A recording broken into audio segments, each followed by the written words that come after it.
We have whittled down to the final six for the KO call-up. Probably Matthew Richardson. Oh! I'll be right, thanks. I'm well hydrated. Drewzy and I got bundled out of the KO call-up competition. Rats! But we're coming back even better in 2025. That's right, we've got something even better for you. Our very own footy watch-along called Footy from the Flat. We'll be going live every week for the biggest games of 2025 with regular guests and the hottest takes in football. Join in on the YouTube live stream this Friday night as the Sydney Swans host the Hawks in the first game of the 2025 season.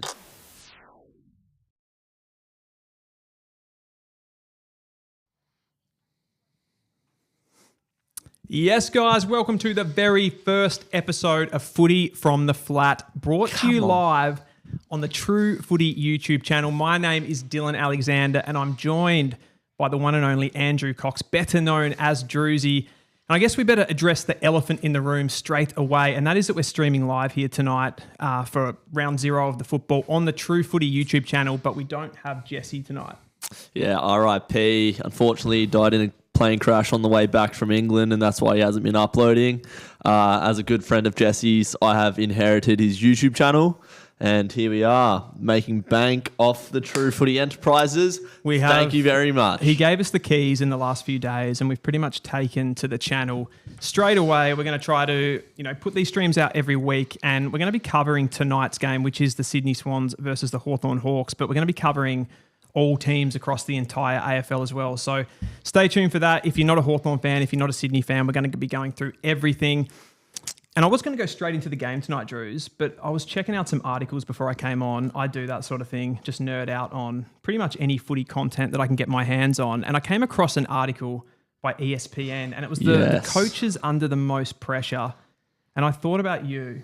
What did you think about me, dude? I thought about you because the person, well, not at the top of the list, but third on the list was Justin Longmuir, your boy. Yeah. In the Freo Dockers. Why do you think he's on that list? I think he's there because, we were expected to improve the last 2 years and we haven't played finals. In 2023, we were a kick away from the top four, played 2 finals, lost to Collingwood. We haven't played in September since. 2022 we made finals, 2023 was a year similar to this one. Heading in, everyone thought Freo were going to rise, but we lost Dave Mundy, Blake Acres, Griff Logue. Our list got a lot younger and we just missed those guys and we couldn't play consistent footy. I think that's a fair point on the Freo conversation, right? The fact that you have had a lot of players walk out the door. Yeah. Not all of those players are absolute A-graders or even necessarily best 22, but another one there's Liam Henry. Yeah, top Lockie 10 Schultz. Yeah, just really good serviceable players that play a role. But how do you think it's going to go for... I think one thing you did mention, or you forgot to mention in that was the loss to Western Bulldogs too, right? No, we beat the Dogs, lost to Collingwood. Sorry, yeah, that's right. Yeah. That's right, yeah. But overall, how do you see it going for Longmuir? Do you see his overall appointment and tenure at the club that he's going to continue to do it from this year. Yeah, 100%. I think we've improved year on year with him, and our club culture is really good. So I have no doubt in my mind that Justin Longmuir is the man to take us to a flag. Who else is in the top 3? Who else? What other coaches are there? I think JL is relatively safe. We got Luke Beveridge. He's probably the one for me that I think his head is on the chopping block this year. Why do you think he's... Well, he's been there for so long. Sometimes you just need some fresh ideas. Like, how long was what's his name, Horse at Sydney there for? Like, was it 14 years? It was a long time because he would have been... John Longmire? He won didn't he win the 2012 premiership, right? Yeah, and that was like his second year, something like that. It was really early in the tenure. So yeah, like of course, like sometimes you just do need a fresh face. But does he get that? Do you think he gets the grace because of that 2016 flag? And I mean, that just makes him inherently, because of Western Bulldogs, how they are as a club. They're not a successful club. Does that just give him the right to sort of stay for as long as he wants? I don't think that premiership's doing much now. But to be fair, they have been competing for the last however long. Like, they have been in prelims. They've never really been a top 4 side, even though you predicted them to jump up into the top 4 this year. But did I say top 4? I was actually on my video you did, and then on your ladder prediction you didn't. So yeah, but one thing, Bont's injury hadn't happened. Oh, that is absolutely fair. Which is a pretty big one. Yeah, it's an interesting one. I do actually I rate Bevo as a coach. Like, if you look at the team, the way that they've been able to play football and evolve the side, I actually really rate him for that. Like, I know people get really annoyed at him, particularly people that are in the sort of fantasy space and stuff like that, because he makes some odd moves. Rogue moves, He makes some really rogue moves, like moving players into different positions, and sometimes it's a bit of a head scratcher. But I think if you look at those moves that he's made, like moving on Jack McRae, who's, in my opinion, a bit of a midfielder that's past it, probably from an older era. You look at Caleb Daniel, he's replaced him with a much more athletic running player off half-back to kind of, keep up with the rigours of modern football. Mm-hmm. And there's somebody, Bailey Smith's move, like, he's one that he would have kept, I assume.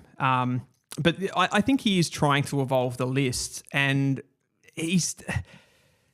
some argue that he's got an absolute, he's driving a Ferrari. But I would say that the way that he has been able to evolve and sort of change things over the course of, the last few years has been surprisingly good. I feel like he's a Bali Ferrari, you know what I mean? Like, it looks good on the outside, like Bali Gucci, you know what I mean? Like, you go to Bali, you get some fake designer clothes. Like, on the outside it looks good, but I don't know if it really is that good. Obviously, he's got the Bond and some stars in there. You were talking about rogue moves. One of the most rogue moves, and we're going to potentially see it take play tonight, is Paddy McCartan? Tom McCartan? I always get them mixed up. Tom McCartan. Tom, yeah. He's going to be played forward from now on. Am I hearing this correct? The best key defender at Sydney, and pretty much their only sort of B+, you could argue A-grade defender, playing forward. Yeah, and that kind of still on the coach thing. Do you think this is, like, in my opinion, Dean Cox, since he's got to Sydney, in fairness to him, he's come in a bit of a time of, I don't know, sort of like a bit of a crisis for the Swans in some ways. They lose a grand final. I know that's a good problem to have, being in a grand final and getting absolutely smashed. John Longmire quits in, was it January? Yeah. That he walks out the door. So Cox kind of gets put into a place that he probably didn't expect himself to be for at least another 12 months. He does seem like he's trying a little bit too hard for me.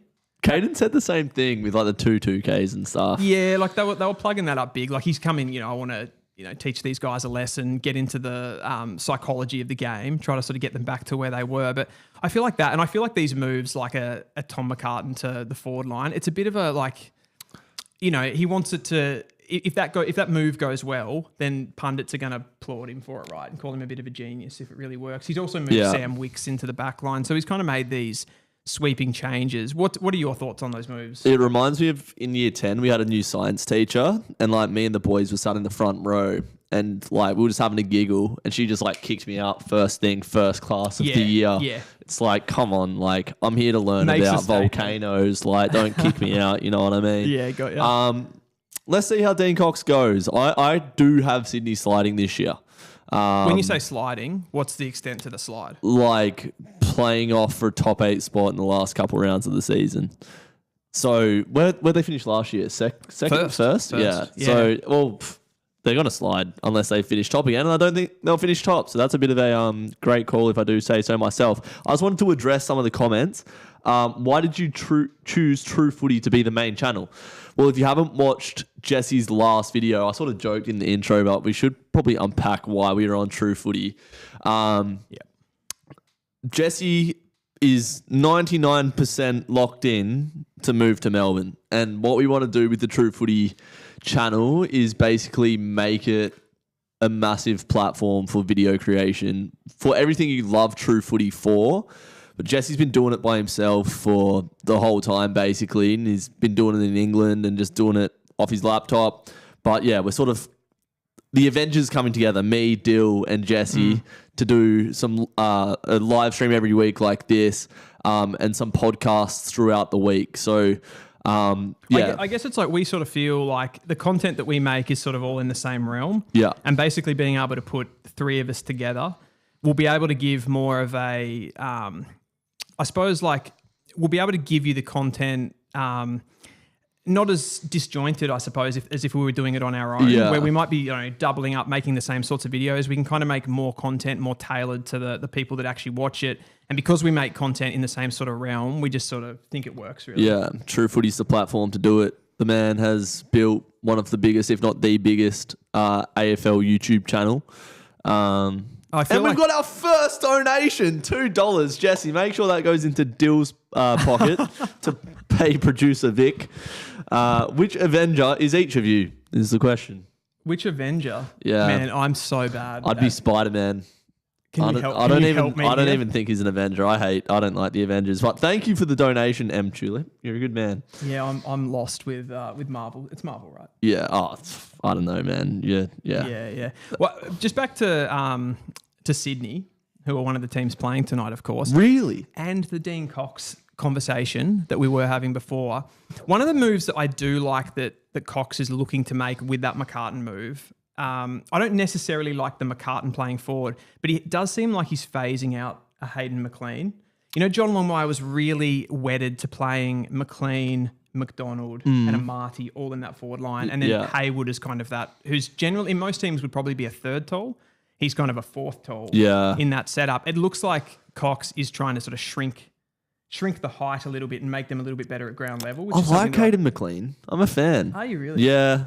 Yeah, I'm not so much. I sort of feel within that mix, I feel like a Marty is sort of the most likely to be the kind of the big dog, the deep sort of bear in the cage. What? So he's more of a big dog than Logan McDonald, do you think? I think so, yeah. That's a big call. In my opinion. Are you happy the Roos didn't take him with that pick 2? That's a good question. You put me on the spot there. You're the draft man. I think at the time North probably should have taken McDonald because we needed a key position player and we went for it. Like, I don't really see what Will Phillips does for North Melbourne as far as moving the needle with a pick 3. I mean, I think in that, what draft was that? It was like 2020. It was one of the COVID drafts. Let me get it up. Yeah. Bring up some of the players in that because I'd actually love to see. I know there was some other key position talent. I want to say someone like an Errol Goulden was in that draft. Obviously, he was tied to Sydney, so you wouldn't have been able to take him anyway. But 2020 draft. 2020, yeah. Let's have a squiz at that. But I do like what Dean Cox has done there. I think that if they get an extra small in, I know Thomas Hanley's come into the side tonight, who's going to be able to play that sort of high half forward role. He was a Gippsland Power mid-season draftee. Missed his draft year with answered my question for me there. I was like, who the fuck is that guy? Yeah, so he's in the side tonight, and I think he's going to kind of try to stretch Hawthorn a little bit with the smaller defenders, which they perhaps don't have back there. They might have to move someone like a Hardwick who they wanted to play forward. You've got the draft there for me, so what are we talking? I was just letting you cook there. If there was a draft for flopped top 10 picks, I think it's the 2020 draft. Jamara Ugle-Hagan.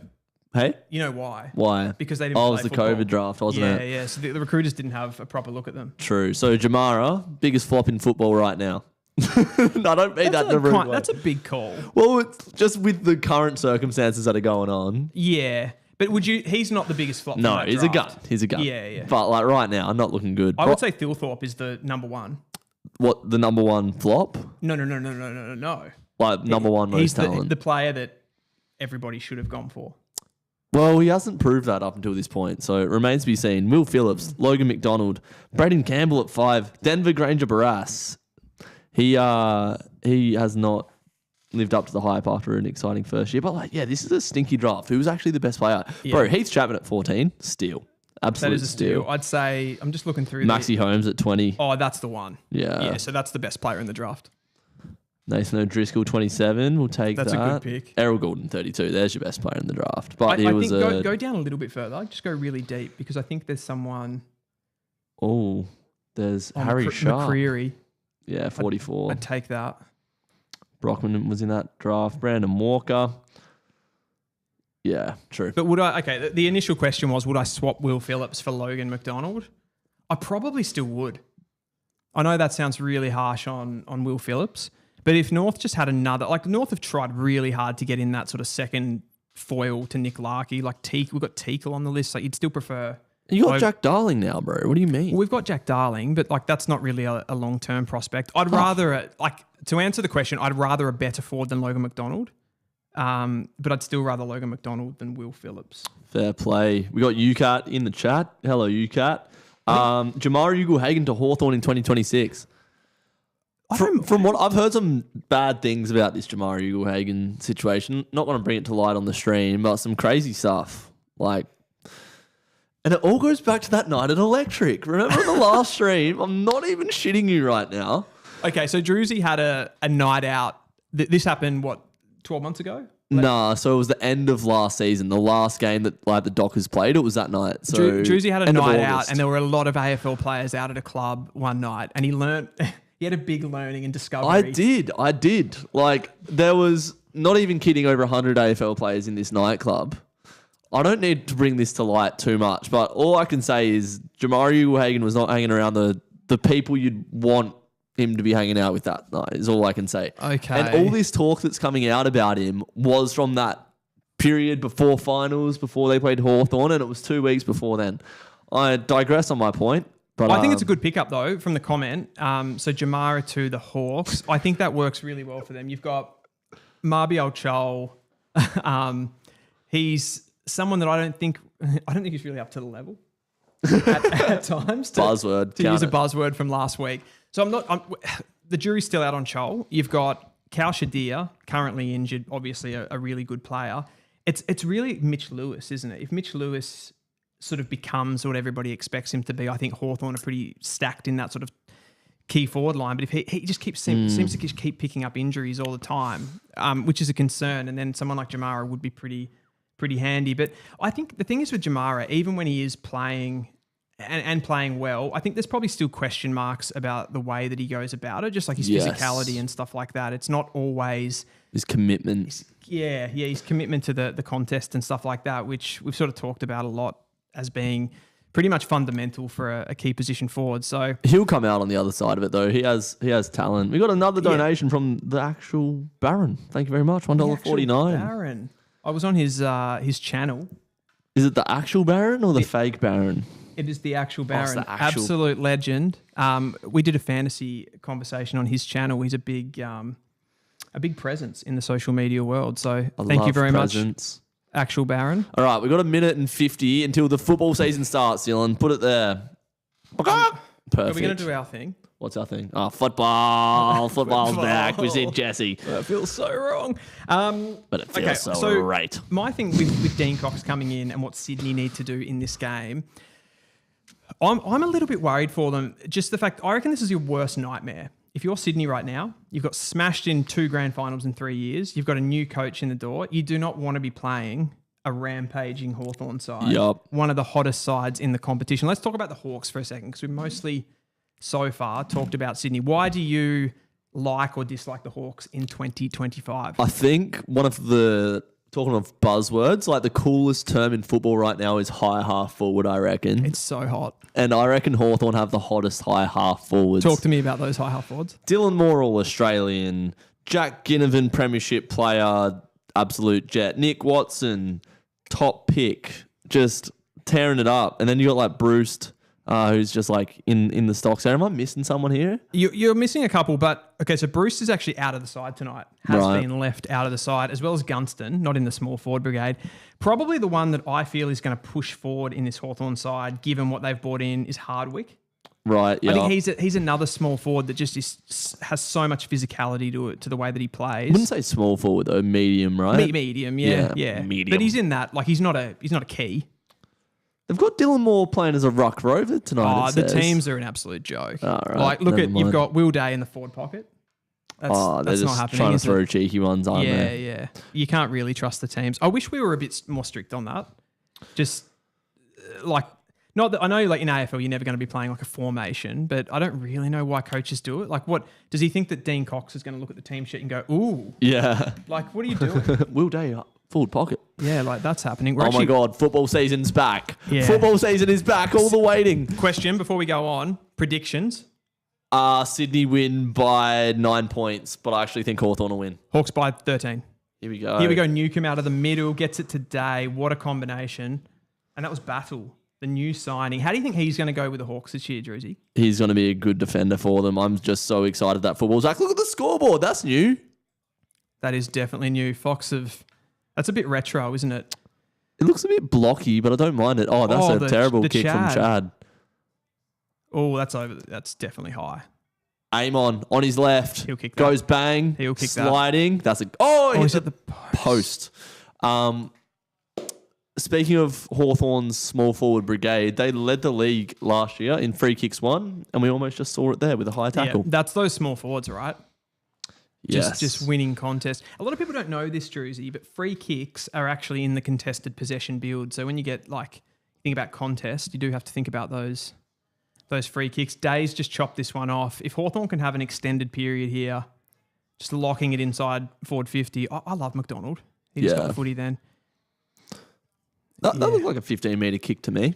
Are you a little bit worried about, we talked about it off the top with McCartan, are you a little bit worried about Sydney's key position defensive stocks? You look at it, you've only got Melican, you've got Blakey, obviously a gun with the ball, but not necessarily a sort of defensive defender. And their other one's kind of slipping my mind. Melican. Rampy, who's a bit medium. Like they don't really have a gorilla back there. To answer your question, yes, I am worried about their stocks, but like I'm not a Sydney fan, so I won't be losing any sleep about it. No, But I don't care. I'm not saying like you should care. I'm worried. But are you worried for them? No. No.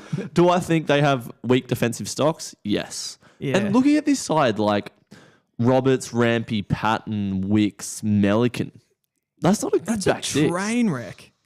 And why you would want to take McCartan out of that is pretty mad to me. Hawthorn by 10 goals. Yes. I mean, I think Hawthorn are probably one of those rare sides that aren't really going to test that. And in fairness to them, if you look at that, they've like Sydney have brought in a Patton, who's a small defender, a bit of a St Kilda reject, I think. Got delisted and then got picked up by the Swans. He's a small defender, so he's obviously in there to kind of keep in check players like Nick Watson, like Ginnivan, those small forwards. So they've probably brought in an extra. Yeah, playing smaller. Yeah, for sure. And it was supposed to be wet, wasn't it? It looks fine, but The heavens might open up at some point. Was that a little Will Day to Dylan Moore action? it was. And it was a nice little block applied by, I think, Jack Ginnivan. What do we think of the jerseys tonight from the Hawks? A little brown on brown number. I like it because I'm a big fan. Maybe this is because I'm over 30. But I like colours that I can see. It's like a block colour, like just a pretty much all brown, which it sort of is. Or do you want me to be a bit more direct about? Do I actually like the style? That's perfect. That's a visual thing. Here goes a lizard tearing from the kick in there. We got another donation from Pies Footy who says big things on this channel. Big ups yourself, Pies Footy. Thank you very much. That's Anthony. Big ups, Anthony. Big fan of Anthony's work over at Pies Footy. Here go the Swans. They've shifted the defence well here. And here's Tom McCartan, not Paddy McCartan. Tom McCartan. He looks good, doesn't he? I mean, He's a real presence. What has he done with it, though? What has he done with it? Hayward did well there to Campbell make a front contest. centre. So we talked last week in the stream heavily about aesthetically pleasing kickers of the ball. I would put Braden Campbell somewhere around the top 10 of that. Like maybe not the best. I reckon he's going to be really important for the Swans given Errol Goulden is out of the team. Chad! Did you see that? Oh my God. He pulled that out of nowhere. We love the Chad. Never leave us. P.S. I'll mow your lawns for 10 years if you say. That's great. He's such a good player. That goal was out of nothing. And now you remember, having said all of those worries about Sydney in the back line, it's the midfield. Yeah, It's all 100%. about the mids. Speaking of Braden Campbell, he had a great game against GWS in that final. Like, I think he came on as a sub, but like when he came on, just like pretty much won the game for him. Oh, the qualifying. Qualifying final. Yeah. GWS. Yeah, he did actually. Yeah, he can kick a ball. They've got a lot of elite disposal players in their team. Blakey off halfback, like Goulden, Campbell. Oh, Taylor Adams. Taylor Adams still plays football. Yeah. Another player coming into this side, he has played senior football for them before, but Angus Sheldrick. Yup. Someone WA boy. Is he? Yup. Yeah, right. So the fans have been really keen to see what he can do from a midfield perspective. I guess I sort of don't blame them. Here he is actually at the centre bounce here. Oh, he's starting on. Yeah. Who's the sub? Do you know? I reckon Corey it's, Warner? I reckon it's Hanley, is it? Yeah, maybe. Yeah, I didn't actually see that. Yeah, so I worked at the State Academy the year that Sheldrick and Corey Warner got drafted. So Sheldrick's a very Marty. Oh, is that in the back? I think it is against Barras. Good start, Barras. Well done. Once an Eagle, always an Eagle, mate. I'll never forget that.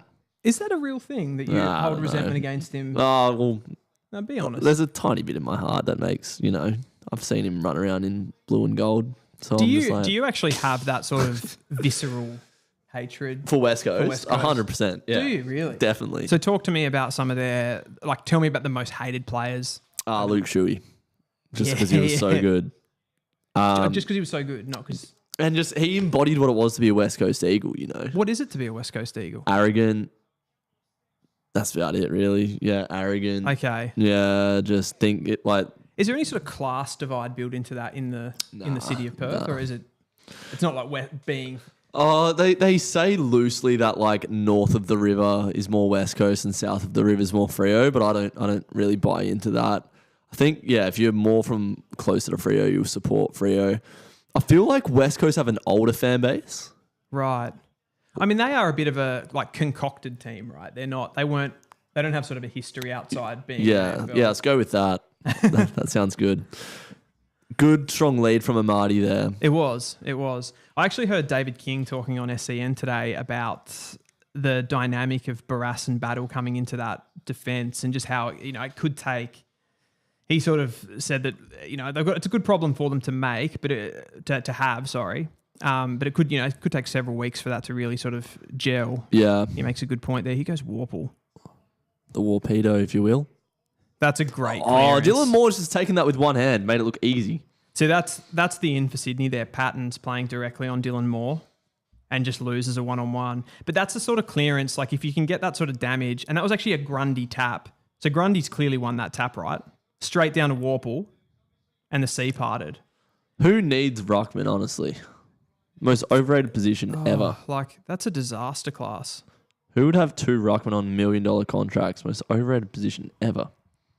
Am I right? You are talking about a Luke Jackson, Sean Darcy. I have no idea what you're talking about. I'm just going to share the live stream to my Instagram. Whilst we are on the True Footy channel, make sure you guys hop into the description, show Dylan Alexander some love. And stream's gone well so far. I think we've got over 30 in the chat, which is nice. Sydney lead by 4 points. Some of the major ball winners, just to go through it. Dylan Moore has 4 for the Hawks. I'm actually going to sort that by disposals. Will Day has 3 touches as well. Patton, that guy playing on Dylan Moore there, actually has... That guy that I don't know a lot about coming into the Sydney side tonight has 2 touches. And then there's a bunch on 2 and 1, really. So it's mainly really been Hawthorn players at the top end getting the disposals. Jesse has given us the keys to the True Footy channel, and he said, guys, just whatever you do, make sure we get off to a good start. And he's just tuned in and said, make sure you start well. And I started with, so Jesse died in a plane crash. That's okay, Daddy. We're here. Oh, the Chad. I love how you call him the Chad. He's just so good. Like, he moves so well. Fans in the chat not happy with the Friday night footy scoreboard. Oh, okay. I know Channel 7's is going to look different. Channel 7's is going to be like interactive, but see, like they can shoot stats off the side of it. That's why it's like better than the old one. Yeah. Like, see how it like extends out. I don't mind it. I think it's a little bit retro. I'm just watching Sydney here at the moment, just a bit of slow build-up play.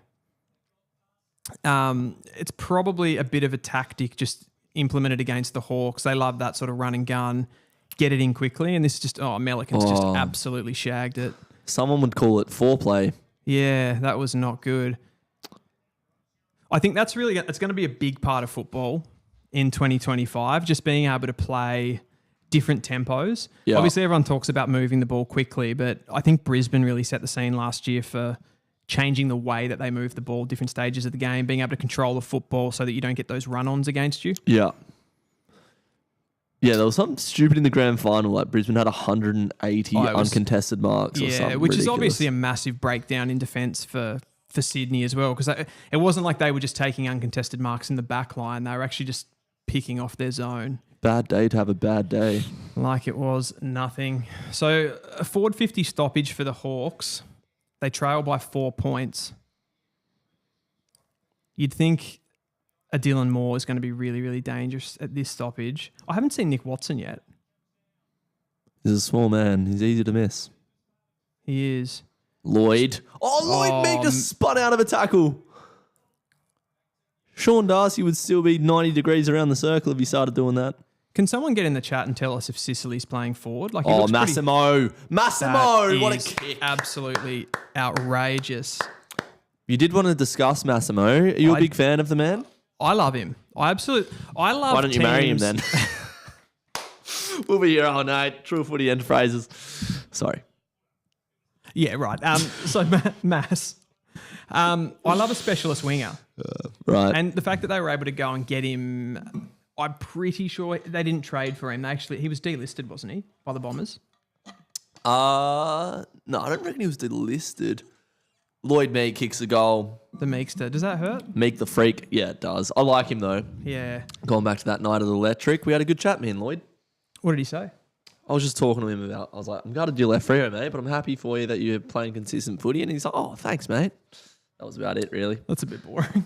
Oh, I well, was hoping something saucy. I got shut down when I was talking about the Jamara story before. I've got some sauce in there. But I thought you didn't want to open up about it. I was trying to deflect for you. That's all right. So Massimo, okay. I think it's silly that we don't reward those sorts of players in the All-Australian team. Like, obviously he made the short list, but I think the reasoning was that he's not. There's still basically there's better midfielders that you can just basically plant there on the wing. Who was put on the wing? Was it Goulden? No, Goulden was definitely, he is a winger, so he was in there. But I think they played I think it was like a Butters just gets fair stuck out onto the wing. Obviously, like a quality player as well. But I would rather see those wingers rewarded. I think it's a really big part of the game now to have those high class players. You'd know that with a Jeremy Sharp came in. Yeah, did a massive just job. Guys that can run all day. Yeah, it's a specialist like Dempsey for the Cats. It's a proper position. It's handy. Like Hawthorn have always had good left foot kicks. Yeah. Weddle with a good gather below the knees there, head over the ball and that's a big possession to win there for Weddle. Oh, is that Mackenzie, is it? Yeah, he's playing half back. Yeah, that's new. His aim on, usually he's going to control the ball. Typically a good kick.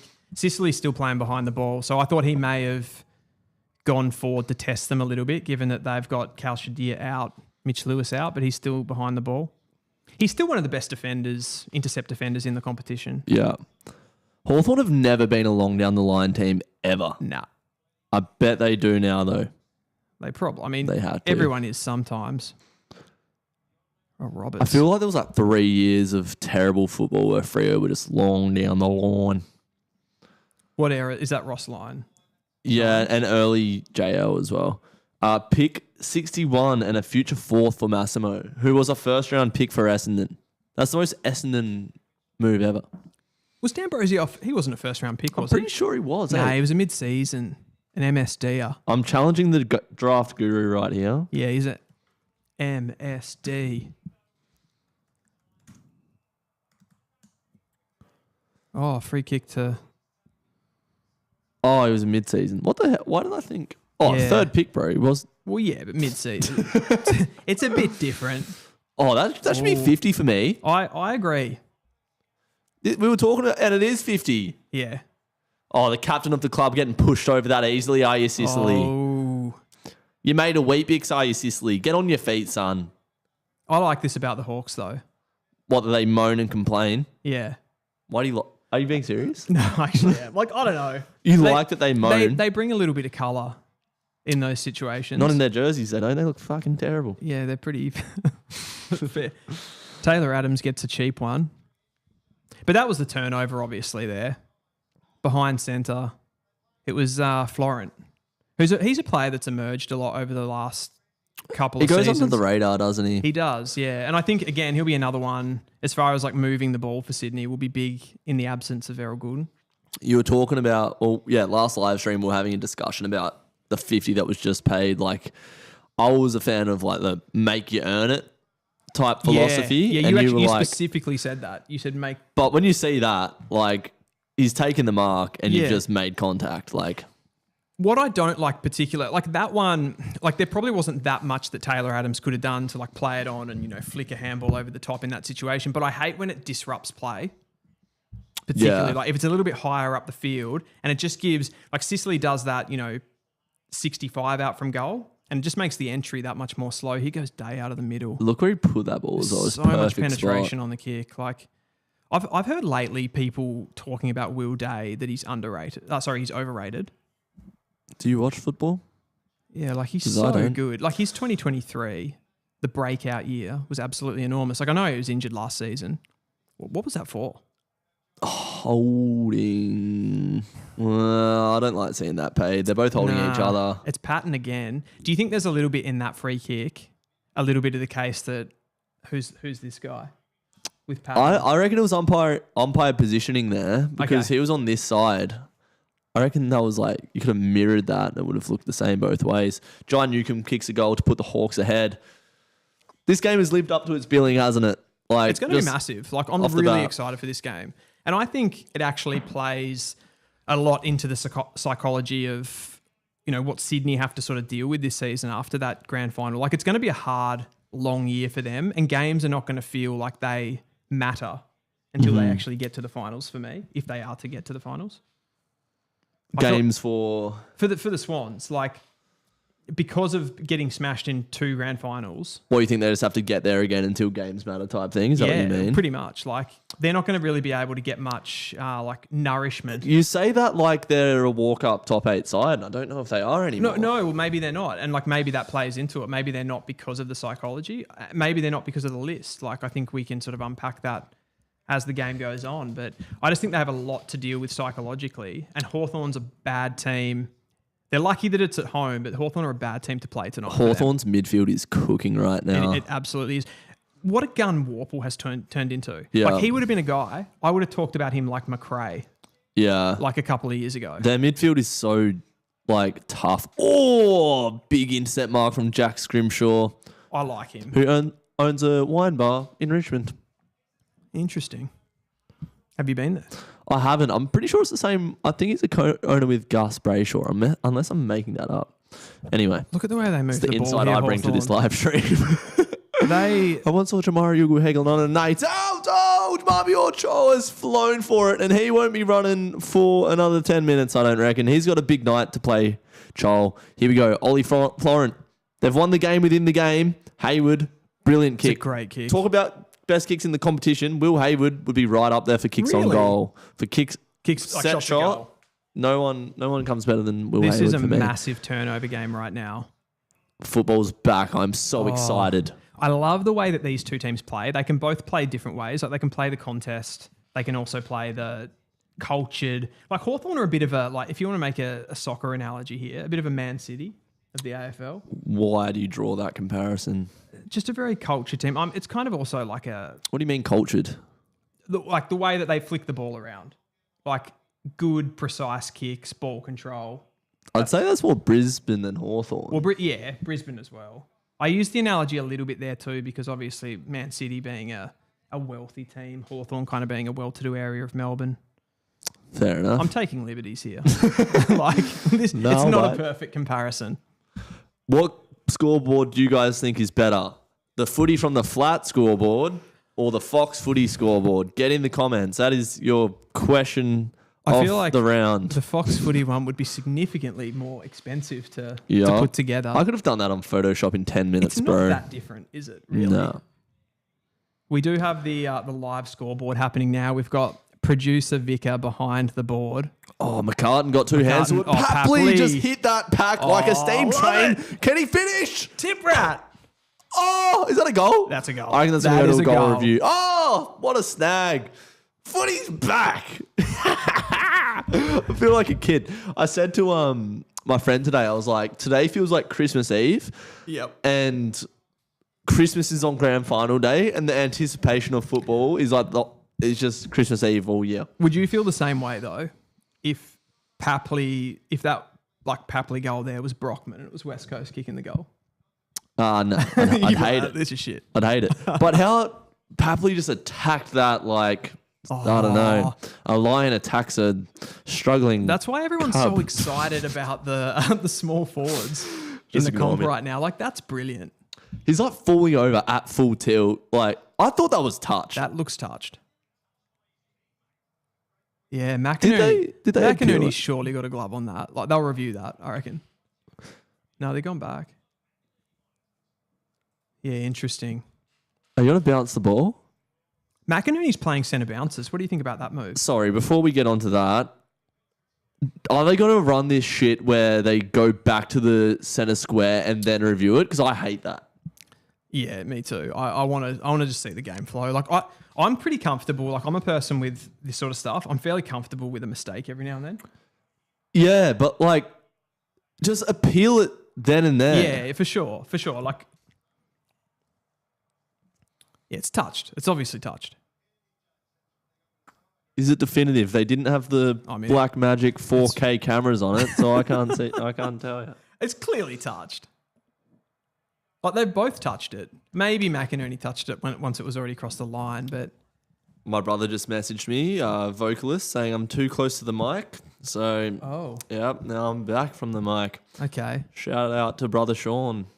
I'm turning away from the mic too much. I've just been told Thank as well. you, producer Vic up, keeping us on our toes. So the question I asked you, Drewzy, McInerney, Justinian McInerney, centre bounces. Oh, sorry, Cam McKenzie just looked like a prime Sam Mitchell there. He really did, didn't he? Morrison, just a slick player, another one that goes under the radar. Is he the worst player in the team though? No, I wouldn't say that because I've never seen him and gone, you suck. Who is then? Probably Will Day. Rowbottom just put down Newcomb. He goes Roberts. Matthew Roberts. I'm not a huge fan of Roberts, to be honest. I don't think he's good enough to be a main distributor. Joel Amati has competed well and gathered his own ground ball. Now Chad Warner is in space. Oh, this is it. And I don't want to see this man play for West Coast because he is terrifying. Oh, Paps. Papley's dropped the sitter. Oh, my. There's got to be space. 1-on-1. You got to take that, McCartan. It's a goal. Oh, it's gone through. This is massive, this game. It's so good to watch. What actually just happened? That was crazy. Chad Warner bounced from sort of between half-back and the wing. Just absolutely turned on the Jets. If you can get a player to break the game open with their legs like that, what Chad Warner did from the half-back line, it just opens up the play so much. Here we go. Here it is. Just gets past Warple. Bro. It's taken me playing football to appreciate how crazy these athletes are. To be running at full tilt. No wonder there's so many hamstring injuries. The amount of force I was going to say, we keep having this conversation with the players about more injuries, and they're saying, like, it's because we come back for round 0. Like, there's probably, like, that's an element of it, I'm sure. But there is also just the fact that this is the most hectic sport on the planet. It's absolutely crazy. Like, you need so much speed and power, but you also need to run for days. And agility. You need absolutely everything. It's just gone up. Who actually kicked that goal? No, not Papley. I don't know. Papley handballed it, didn't he?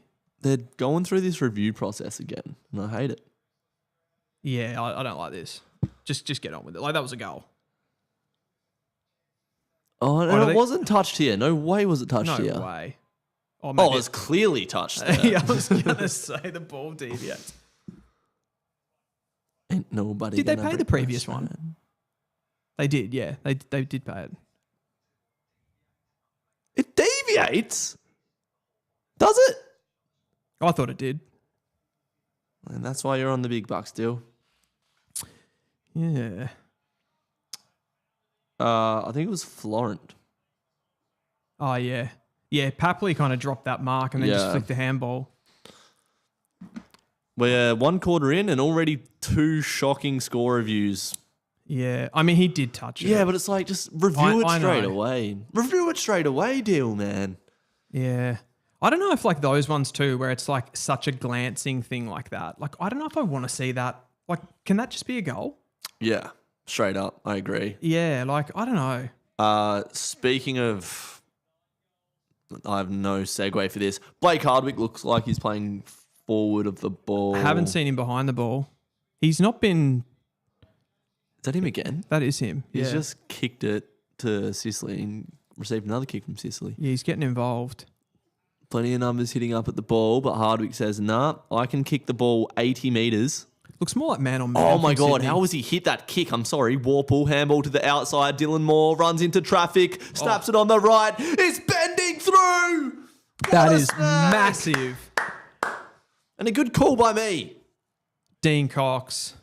So, Smashed it. can we do the football thing again? Football. So you love it now. I do. It's weird, but I really like it.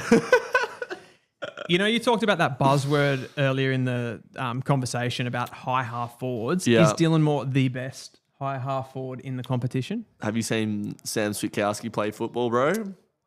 Yes, he's definitely not the best high half forward in the competition. I wouldn't even say he's a genuine high half forward, Sam Switkowski. Like, he's a bit deeper. Cosy Pickett? I think that's a different player again. Yeah. I actually think there's a... Pure like, out and out forward. yeah, like I reckon Cosy Pickett's more a different type, similar to like a Papley, where they're deeper when they play forward and then they come up in a 10 centre bounces. So that kind of confuses and makes them seem like they're a higher player, but they don't really play the high half forward position because you want them picking up the ball deep, closer to goal. Well, who were the high half forwards in last year's? I'm talking All-Australian Brian team? Myers. Yeah, he probably is. I'm talking Dylan Moore. I'm talking like even maybe like a Manor. Ollie Henry? Or is he? Ollie He's a Henry. deeper forward, probably. Yeah, isn't no, he's he? deeper. He's deeper. No, yeah, he's more like a hybridy type, like almost getting a little bit key positiony. Have Swans generated a? Yeah, Yeah, they have McCartan. Tom McCartan. He just has been took their it on most his dangerous chest. forward. Yeah. Well, to be fair, Marty's competed well today. For sure. Yeah, I'm trying to think of other like genuine sort of high half forwards. I'm looking at the Giants.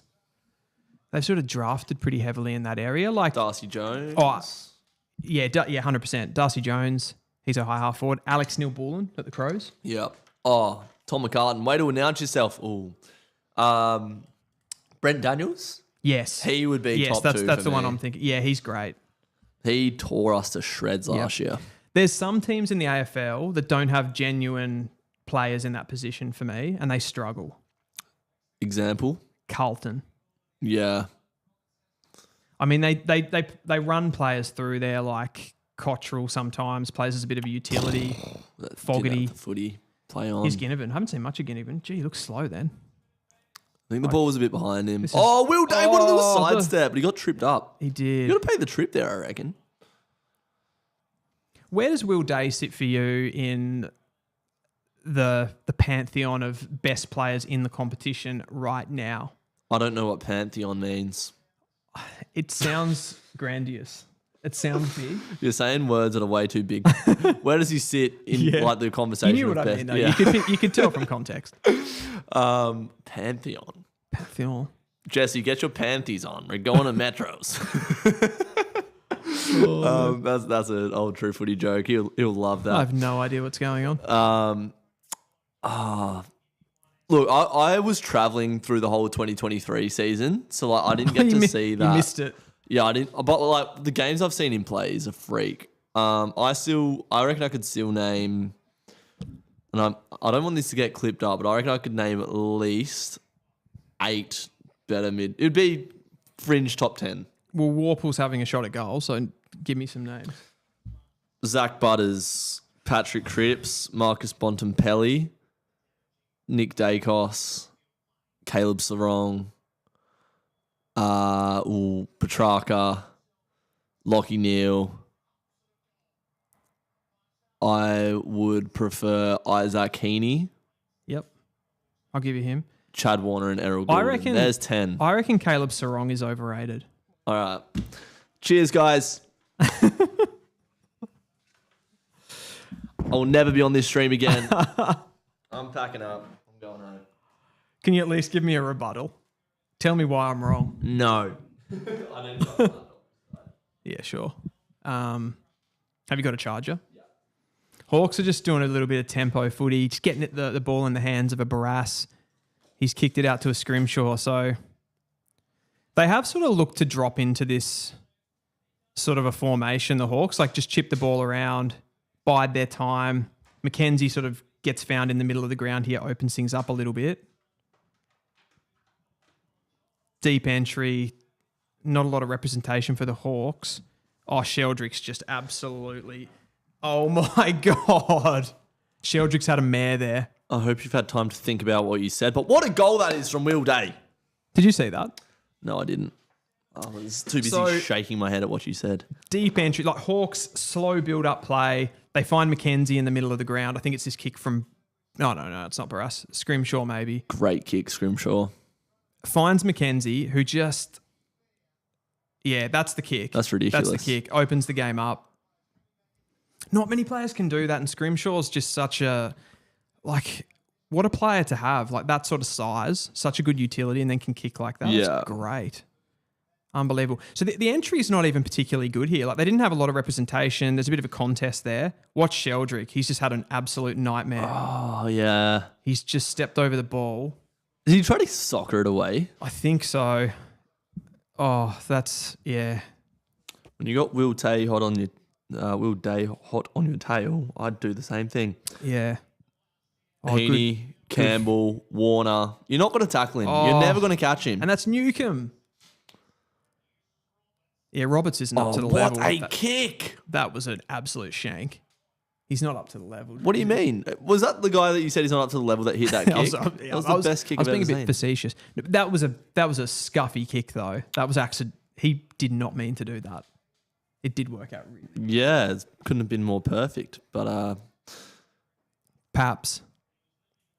Can we just quickly revisit that Caleb Sarong conversation? No need. Is that does that hurt you that badly? No, I just needed to charge my laptop. Oh, yeah. How was he overrated though? I reckon he's one of the best off-pitch players in the league. He is. He's one of the best. And he can play taller as well. Like there's been games where he's like matched up 1-on-1 with Bont, like at centre bounces. Yeah, like. What do you mean he's overrated? He's a top 5 player in the Brownlow last year. But that's like 2-time All-Australian. The Brownlow is 3-time best and We have to have a fairest. conversation about the Brownlow. The fact that it is judged by umpires means that it's inherently a stoppage award, right? Like the players that poll well in the Brownlow, they're all heavy stoppage players. The stoppages are extremely important as far as like for your team getting territory, getting a foothold in the game. But unless you're actually turning those into scores or you're scoring goals yourself, you're not one of the best competition players. Like, you can't just be a good stoppage player and be one of the best players in the competition for me. So like he's a very good player for me, but he's not in that. We're talking best midfielders in the comp. Was the Will Day conversation that started it. So like talk to me about why Caleb Sarong is overrated. So, like, do you want me to bring in the Will Day comparison there, or do you want me to just talk about why? Well, they're different players. It's like comparing the Bont to Tom Green. For sure. I don't mean to compare them, but I think there's certain players that can do a lot of things. Like, for me, I reckon a player that gets overlooked in these conversations a lot is Jeremy Cameron, for example. Yeah, but we're talking about midfielders. Well, yeah, but we're talking, like... We can have the conversation about midfielders and separate them into that, but we can also talk broadly about just talent, right? But we're talking midfielders. So we're just talking, okay, if we're talking midfielders right now, we'll leave Jeremy Cameron out of the conversation, but I thought I'd use it just to make my point. Like, I feel like a player He's trying to circle around the point. I feel like a player like Caleb Sarong, he's a little bit one-dimensional to be considered one of the best players in the comp. Like, we just said one-dimensional twice, so that means he's at least two-dimensional. I said it wrong. Yeah, you're scattered, bro. Oh. That's right. Everyone's entitled to their opinion. I would say of that kind of small stoppage midfielder, that like the best player in the competition at that is Lachie Neale. Sarong would be the next best. Yeah, so where's the overrated come in? But there's players, so Neale's better, but there's players that do the stoppage work of a Lachie Neale and a Caleb Sarong, but then they also have other things in their game. They kick more goals, they gain more meters. So essentially they have more score involvements even. So I feel like for me, like Caleb Sarong's not even the highest score involvement midfielder at Freo. I mean, he's still a massively important part of the game. Yeah. No, I just wanted to argue with you a bit. I can't speak. Now I'm rattled. No, you put me on the back foot and I've got nothing. I enjoy the chat. Having said all of that, Ginnivan's getting to... Surely that's 50. It should be. Will Day has been best on ground and it's not even close. Yeah. Well, Gosh, Eldrick, make up for it. Up for it. Hang on. Campbell, pick the ball up, brother. Oh, Barras comes in with a big shoulder. Papley. Adam, someone grab the ball and put it on your boot. Campbell. Oh, Sicily, so calm. Go ahead, Dylan. Oh, like how calm was James Sicily there in the chaos? That was an ultimate chaos ball inside forward 50.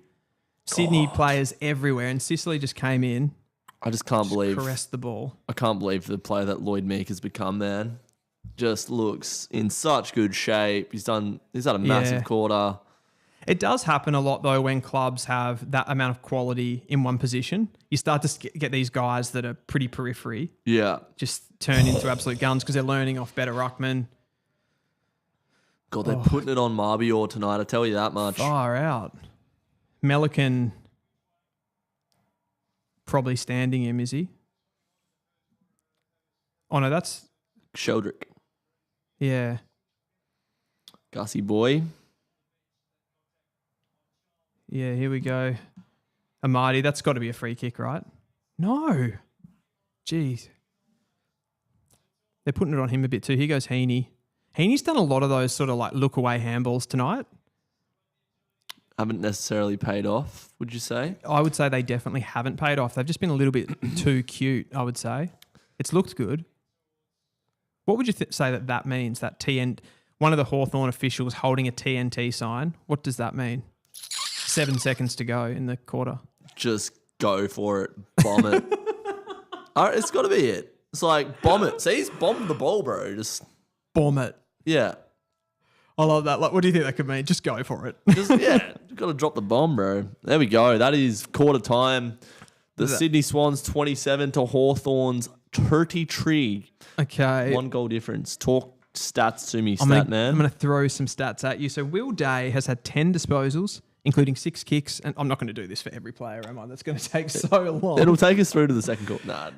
Nah. Talk Will Day to me. 10 disposals and a goal. That's ridiculous. If you want to end the game now, he's got 3 votes. 43 fantasy points already. He's embedded in my fantasy team. Is he in yours? I know you don't play. I don't play. But? No. Okay.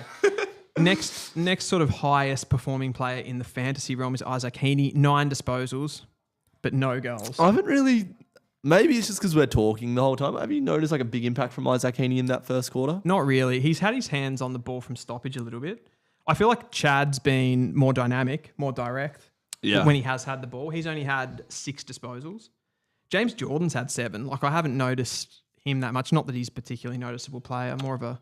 Papley's probably looked the most lively for the Swans. Yeah, I think for sure. Him and Amadi had a good quarter there. Yeah. Amadi competed well, and I didn't mind what I saw from Tom McCartan, but it seems to be as soon as the ball hits the ground in the Hawthorn forward line, they look a bit scattered, I reckon.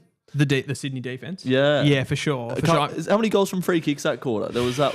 I'll bring up the actual like overall stats here, but I mean, it's really close as far as disposals. 81 disposals to the Swans, 87 to the Hawks.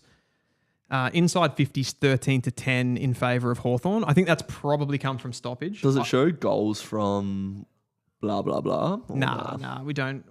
The AFL don't give us that sort of a level. Nick Watson just isn't playing.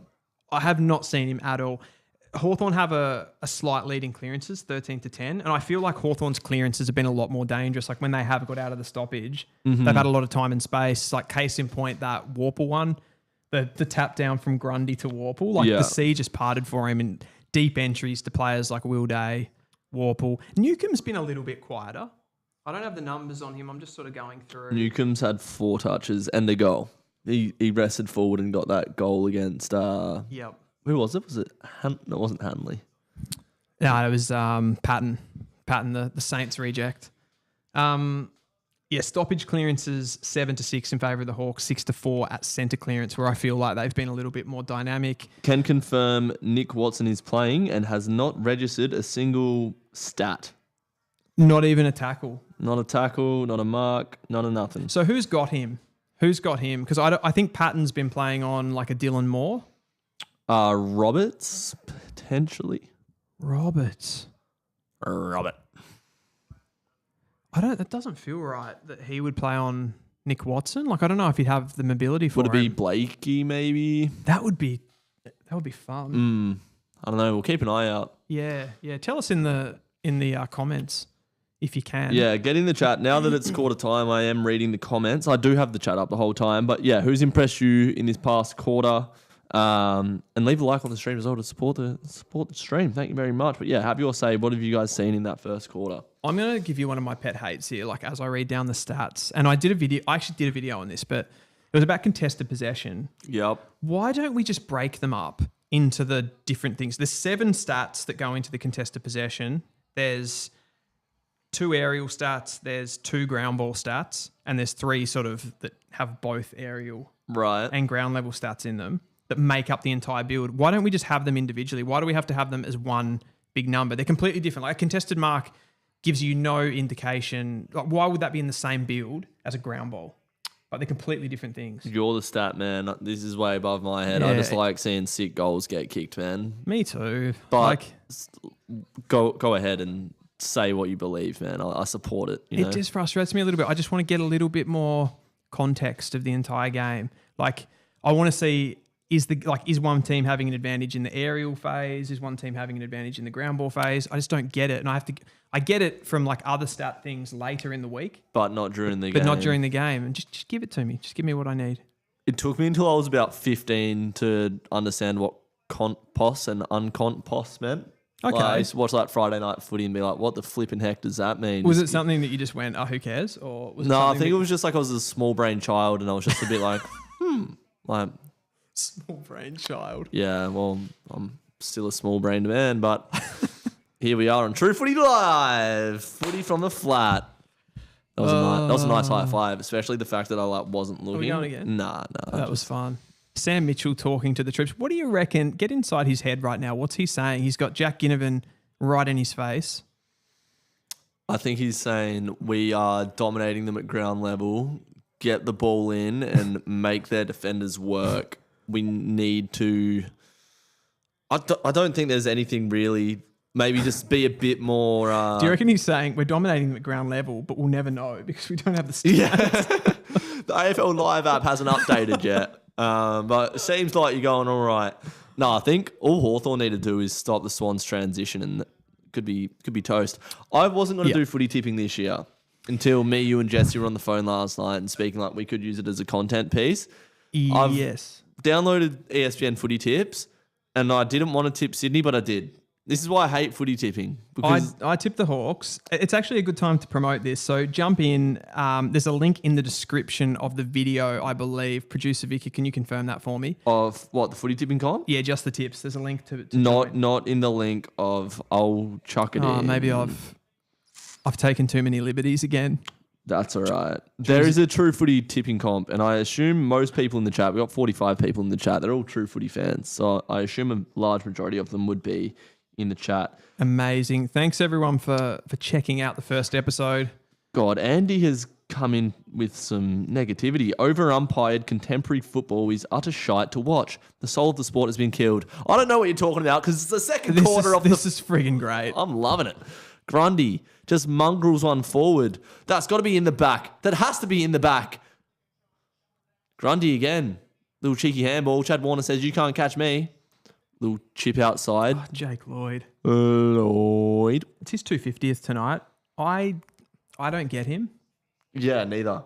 Like, he goes right into that bracket of players for me, like Rory Laird, Jack McRae. They're just existing. Like, not the same kind of player. But Is Rampy in that conversation, or are you like, nah, Rampy's a gun? I think Rampy can play on versatile key position, like either key position forwards or those like medium types. So Yeah. I think he works. Jake Lloyd's just small and I don't know, like annoying. does cardio. Does cardio. Yeah.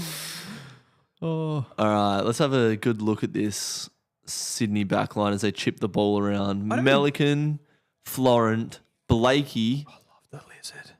That is the hottest kick I've seen all night. God. That's got me a little bit chubby. Chad Warner, they're moving the ball by foot well here. That's, you know, when I said before Hawthorn are cultured, Sydney Yeah. looked cultured then. Culture. The way that they moved the ball. That Corey Warner kick didn't. When you know, you know. Perhaps out to Amati, who's not going to be able to do anything with this. Amati, that was farty. Yep. I'm going to come with a lot of bad jokes to this live stream. I hope you're prepared for it. Yeah, so Andy reckons that was over officiated. I agree when we were talking about the reviews. Yes. That was over officiated. I don't think the free kicks like in game there was anything like, I didn't notice any howlers.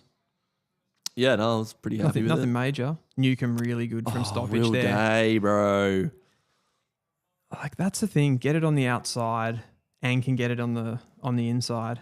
We were talking worst players, and I don't want to throw anyone under the bus here, but I thought that in the final against Port Adelaide, they had one too many Box Hill sort of fringe players in. I actually spent some time working with Box Hill last year, so I do have a bit of a soft spot for the Hawks. Finn McGuinness, great. Oh, here goes the lizard, just absolutely running with that great chase frilled down from neck. him. But I just feel like, oh, here he is now. What a great contested possession that was. Was it on the ground? Was it in the air? We will never know. Will Day, piss off. Piss off. Oh, my God. That's what I was talking about in the previous play. Finn McGuinness, prove me wrong. Oh. He was actually, I was about to say he was really good in preseason. He's a great runner. Like, he's a great athlete. Yeah, but, I just want to see him go to that next level this year. He's had 4 disposals since I've made the point of how he's not at the level. So has he been subbed in? I didn't notice him in Was he the sub? Oh, gee. Should have really. What type of setup is this where you don't know the sub? Blame this on Jesse. That was Jesse's job. Hanley's definitely the sub. Frost is the sub. So he's been in the game the whole time. That's what I mean. He sort of goes missing sometimes a bit. But I like him. I'm a beginner's fan, and I want him to kick this goal. But it'll go out to the right. I told you. We'll go out to the right. Right post. Straight into the post. Blakey, though, some of those balls that he's just flicking around the park. It's beautiful. We were talking about the high half forward buzzword. And other than, what's his name? Dylan Moore. No Wiz, no Ginnivan. I wouldn't call them explicitly high half forwards. Look at this run from Connor McDonald. Sorry, how do you not I'm just waiting for your hamstring to pop off. But the small forward brigade, let's say, have not been apparent. No. Oh, Dylan Moore has. He's kicked 2. Yeah. I did preface that by saying, other than Dylan Moore, Dylan. Come on, mate. I missed that bit. Gosh. Look at Jake Lloyd just hanging out the back of the stoppage here, just waiting Just for the vibes. Here he is. And he's fumbled it. And Will Day's come through and won the hard ball. Roberts. Little high ball. Little go and get it type job. And you got Battle. I think they've been pretty good tonight. The key backs, like intercepted pretty well. I haven't got any numbers in front of me. What have we had from the intercepts? I was really excited as that ball dribbled between Sicily and Papley. I thought that was going to be fireworks, but just like a good MMA fight, it sort of just cancelled each other out and let the ball dribble over the boundary line. Did anyone jump in the comments about who's playing on the Wizard? Follow that up. Come on, comments. You guys got to contribute to the stream here. Come on, guys. Can't be just me and Dill dominating and producer Vicar putting on a clinic behind the camera. We need you guys to come to the party as well. I think it's Carl Amon. Another one of those. That kick, like that is just impressive. Sicily's going to drive this long. He's got a boot on him as well. Charles got to do better here. Like this is what I'm talking about. Those contests, I sort of respect allowing Hardwick to go up there because he almost got it. Get him, and that's a high tackle. You've got to pay that. Did he not? Yeah, let's have a look at that again. He had his arm over his shoulder. That's a high tackle. Yeah. He will never get paid. Oh, that's without the ball. That's without the ball. Nash. So Nash is running with Heaney, it looks like now. Lloyd Meek has just pushed Heaney into a Hawthorn player. Chad. Sorry, it's the Chad. Sorry. Paps. Papley. This game's just about to bubble over. Joel Marty didn't have the freaking ball, man. That's a free kick. This is all about to pop off. There is little spot fires going across the SCG right now. I love watching footy at the SCG. Watch this. Bang. Oh, and he hit him Meek into him. pushed him into Warple. Yeah, got ya. What's Battle doing there? See, it's just fiery. It's just lost a bit of discipline and I'm all for it. Yeah, it's got out of control. I love watching footy at the SCG because the ball just flicks around so quickly. You can be in a defensive shape and then get the ball inside 50 in a second. Warple and Heaney off the ball there. If Amati kicks this, it's a 1-point game. Oh. No, I reckon he's kicked it. He has too. I thought he totally missed that. Made hard work of it. Why did he just go a drop punt from there? Come on, grow up. Grow up. Straight up. Like, are we playing Auskick or AFL top flight football here? It is the way though, isn't it? Like they shape the ball. I don't know what I'm talking about. No, I know exactly. No, they do. They toss it around. Yeah. Do you reckon Lloyd Meek gets rubbed out for that? No, he can't, I don't think. What do you mean? Well, like people get shoved in the back all the I mean, should he get rubbed out? Probably. Well, that's what the discussion has been recently with the Sam Laylor. How do you say? Is it Laylor? Lawler. Sam Lawler incident. Yeah. Like if you push and the Mitch Owens one as well. Yes. They're significantly more dangerous though. The Jinby one and the Mitch Owens. Well, yeah, Jinby was the attacker in that sense with Sam Lawler, but those ones are significantly more dangerous because you've got a pack of players forming. Yeah. And you're pushing a player towards a pack. Like that one was stationary. I don't know. It was a bit different. Yeah. On the lower end of the scale. Oh, Gush Eldrick's done a poo in his pants. Yeah, he's not been clean enough. Not up to the level. Taylor Adams, is he at the level? He's been pretty good tonight, to be fair. Pops it up. Show me your forward craft, McCartan. Oh, you're shocking. Show me your forward craft. Nowhere near the level. Oh, Hayward's a good player. Thanks for that analysis, Jeff. Cheers, mate. Was that a Peep Show reference? Nah, that's like Sky Sports football. Like, cheers, Jeff. Or like FIFA. Meek, Heaney. Grundy, Heaney. These are names of football players. They are. You heard it on Footy from the Flat. Here's Jake Lloyd. Who is he? And An out on the full kicker. I'd be moving him on if I was Dean Cox. So, what I've noticed from the live chat, Actual Baron, was there a link for your footy tipping comp? Where is the link? See, this isn't our channel, but it's True Footy on ESPN Footy Tips. It's a long-standing footy tipping competition held by Jesse. Did you join it last night without a link? Yeah, I joined it last night. Did you have to search it up? No. Jesse sent the link in there, and I thought we were going to put it in the description, but it must have been forgotten. Yeah, gosh, Jesse. The mess of things, but just the tips. All right, I'm going to put it in the live chat right now under the Drewzy banner. That is Drewzy, Drewzy. There you go. The physicality in this game is just starting to go through the roof. Like Hardwick really coming into things. Putting the heart in Wick. Sorry, keep talking. Yeah, it's not 15. Put him under a lot of pressure. McKenzie, he's got Heaney all over him. Holding the football. Yeah, that's ball. That is great pressure from the Swans. Football. Oh, it's all kicking off. This is the best sport in the world, man. I need a bit of volume. I want to feel like I'm at the SCG. Yeah, give it a little bit. Yeah, that's good. That is good. 7. The Swans look like they're really trying to get in Hawthorn's face. I don't think Hawthorn are a team you want to go toe-to-toe with. Barras. Oh, great. Is that not holding the ball? I mean, he's gone to kick it and he's been tackled and dropped it. Sicily is everywhere. He is, isn't he? He's looking fantasy relevant for me. Oh, what Dylan I'm Moore's seeing. done so well to compete there. Connor McDonald front and square. Nash out the front. Dylan Moore's running onto it. Should bounce up for him nicely. Does he get a nice bounce? No, it bounces off his shins. Finn McGuinness isn't up to the level and he falls over the boundary line. He's not up to the level. Ben Patton on the scene. Put that on a t-shirt. He's had a tricky night, Ben Patton. Got some stats here. So the Hawks lead the contest by 1 point so far. 8 scoring shots to 9. I feel like the game's at this sort of intensity at the moment, but Hawthorn could just break it open. Or is the Chad going to do You it? cannot tackle Chad Warner. Let it be remembered. Oh, James Sicily, you can't outmark that man. He is playing across the ground right now. Kicks it to Will Day. That's the man you want the ball in the hands off. Handball over the top. The Warpedo. Little give and go with aim on. Oh, nice Left move. foot. Oh. Sells the candy. Oh, He just sort of he couldn't. just fumbled it a little bit, but he's got to get it back. This could be a goal of the year. Ah! Ah! What have I just watched? What a sausage. I don't think Carl Amon in that passage of play ever actually had the ball. Yeah, that was nuts. It was just slipping around. Like he couldn't get hold of it. Watch it. It's like grabbing the soap in the shower Oh, sometimes. look at this. Look at this. Whoop, whoop, Oh. whoop. Gives it back to him.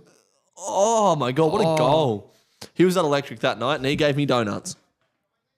Really? Yeah, God, everyone was at the club that night, yeah. except for me. I'll invite you next time. Okay, conversation, and this is pretty off track from Carl Amon, just running off halfback, kicking a goal. Sydney's midfield, starting 3, Heaney, Chad, and Rowbottom. Newcomb, Day, Warple. Who you taking? Tonight's Hawthorns. Just in terms of like, That's not what I said. what, just in general, whose midfield do I want? Who would you take? Who would you prefer? Gosh. They're literally neck and neck, eh? I feel like most people would say Sydney. Yeah, on paper, but now that we've actually watched them compete, like Will Day has been best on ground. Yeah. Warple's been everywhere. They've all contributed for goals, have they not? Warple's the real wild card because Has Warple kicked a goal yet? I don't think he's kicked a goal. But Newcomb and he's Will not really Day in have. the team. Like, You could set one up here. Oh, good smother there I feel from like they've Roberts. turned all 3 of them into like they've got so much physicality to them. Get like- him in. Oh, it's bending. No. It's not going to come back. I mean, Day's had 13 touches. Sicily's had 11. And Sicily's had 4 marks now. They're not really, though, Hawthorn. They're not really winning the ball back in the air that much, I don't feel. Are you blind? You not watched James Sicily? Yeah, but he's not like intercepting like crazy, is he? It's like... What? We need a stat check on that. Intercept marks from James Yeah, Sicily. again, it's not a stat that we sort of have readily available to Let's us. read his contested possessions then. There he is. That's an intercept. That's not an intercept. Well, intercept is sort of spoil of some sort. Come on, give it to me. Yeah, it's not like you'd have to actually win back possession of the ball, but they're winning contests, but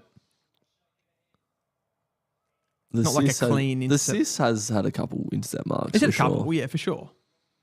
But aside from that, Barras and Battle sort of just getting their hands to it. Yeah, and then they've sort of got the ground level cavalry. They've got a very modular sort of defense with like Scrimshaw, Weddle, Battle, Barras. Some would say Sicily. modular, some would say Pantheon.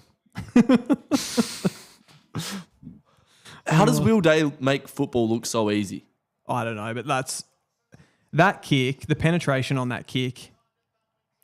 Watson, first here touch we of the go. game. Oh, He's just playing for the yeah, high. Yeah, he's looking for contact.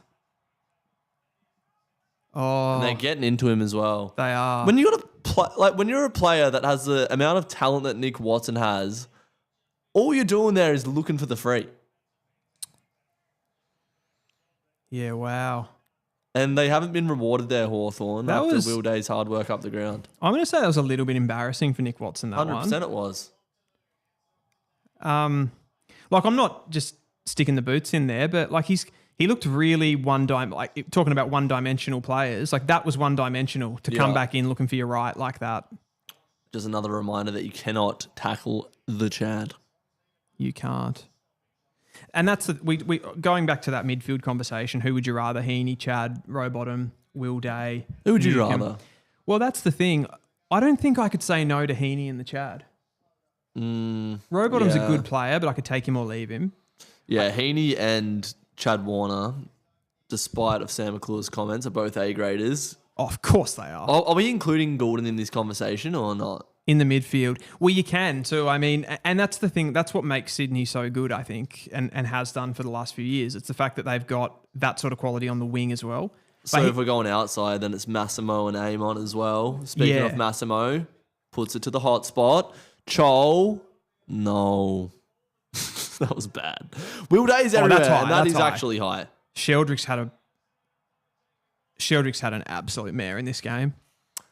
Like, I don't know if am I being too harsh on him? Nah, not at all. He hasn't played that many. He has stuffed it like 6 times, unfortunately, for the young fella. Yeah. He's just trying to compete hard, but he's at the Swans' detriment at the moment. He just can't get anything right. Yeah. Everything that he does is just a little bit wrong. Story of my life. That's what Andy in the chat would say. The complaining. No, I won't say that. Will Day lining up for his second goal. He's been everywhere. The best on ground so far. I doubt he'll miss this because he's a classy player, but he's sprayed it. No, he's got it. Through the goals. Will Day is a man on a mission. Did I ask you before, do you like the sort of the Hawks, the exuberance of the celebrations? Are you a fan? I think it's good for the sport. Why? Shows a bit of character. Like it sort of goes against that like tall poppy narrative. Yes, I agree.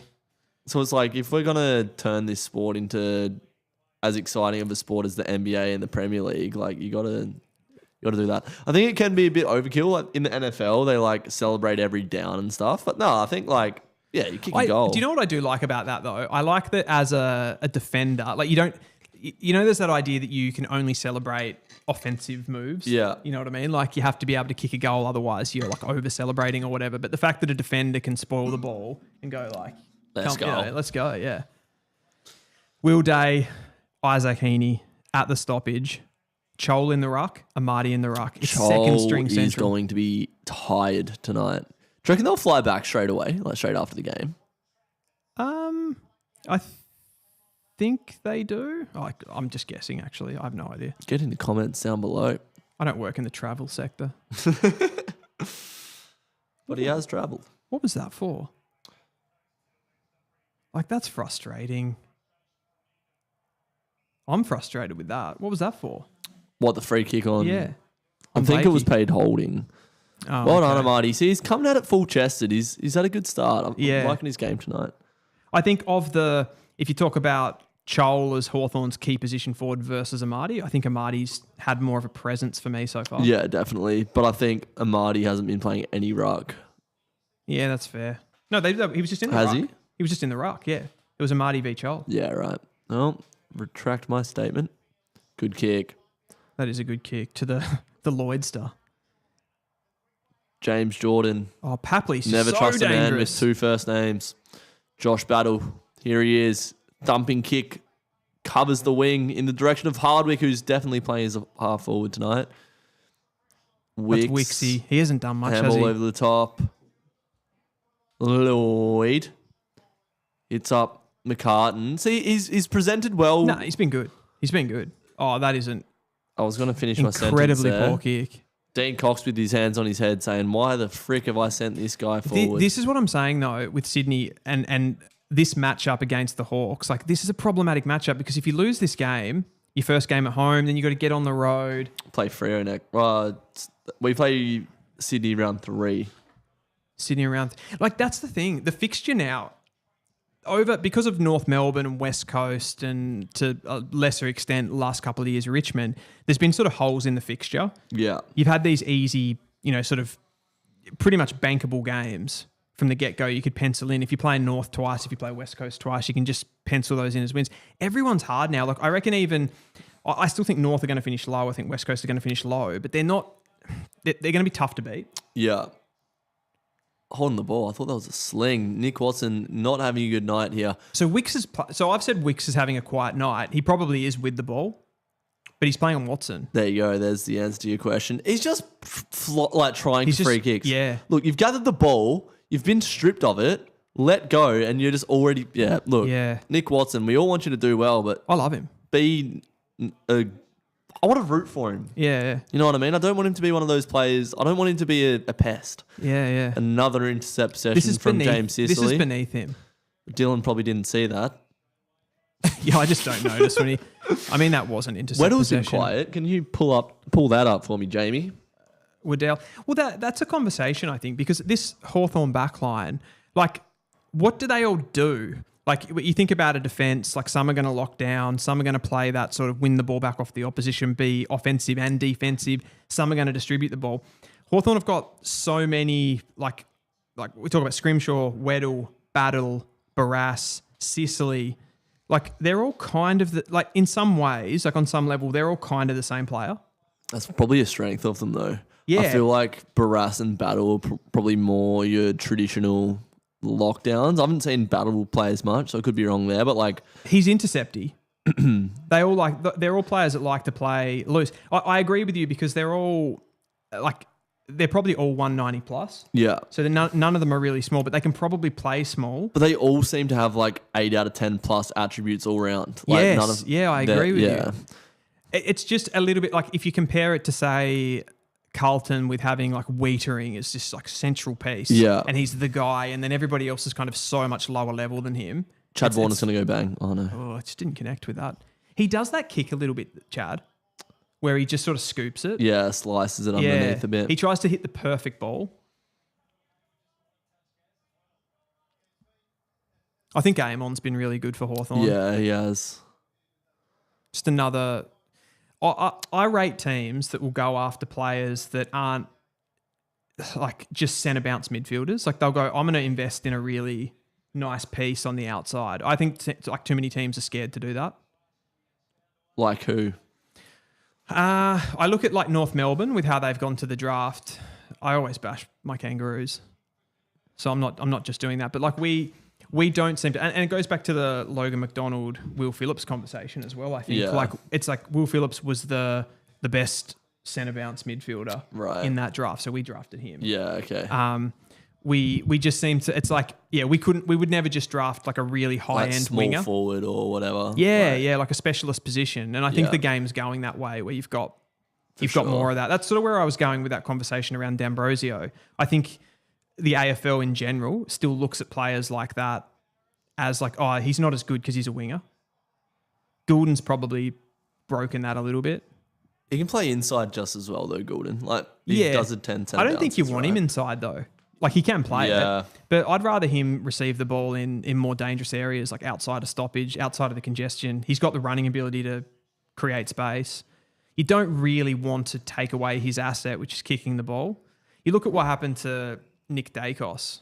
I think I said this on the last stream as well, but got like playing off half back.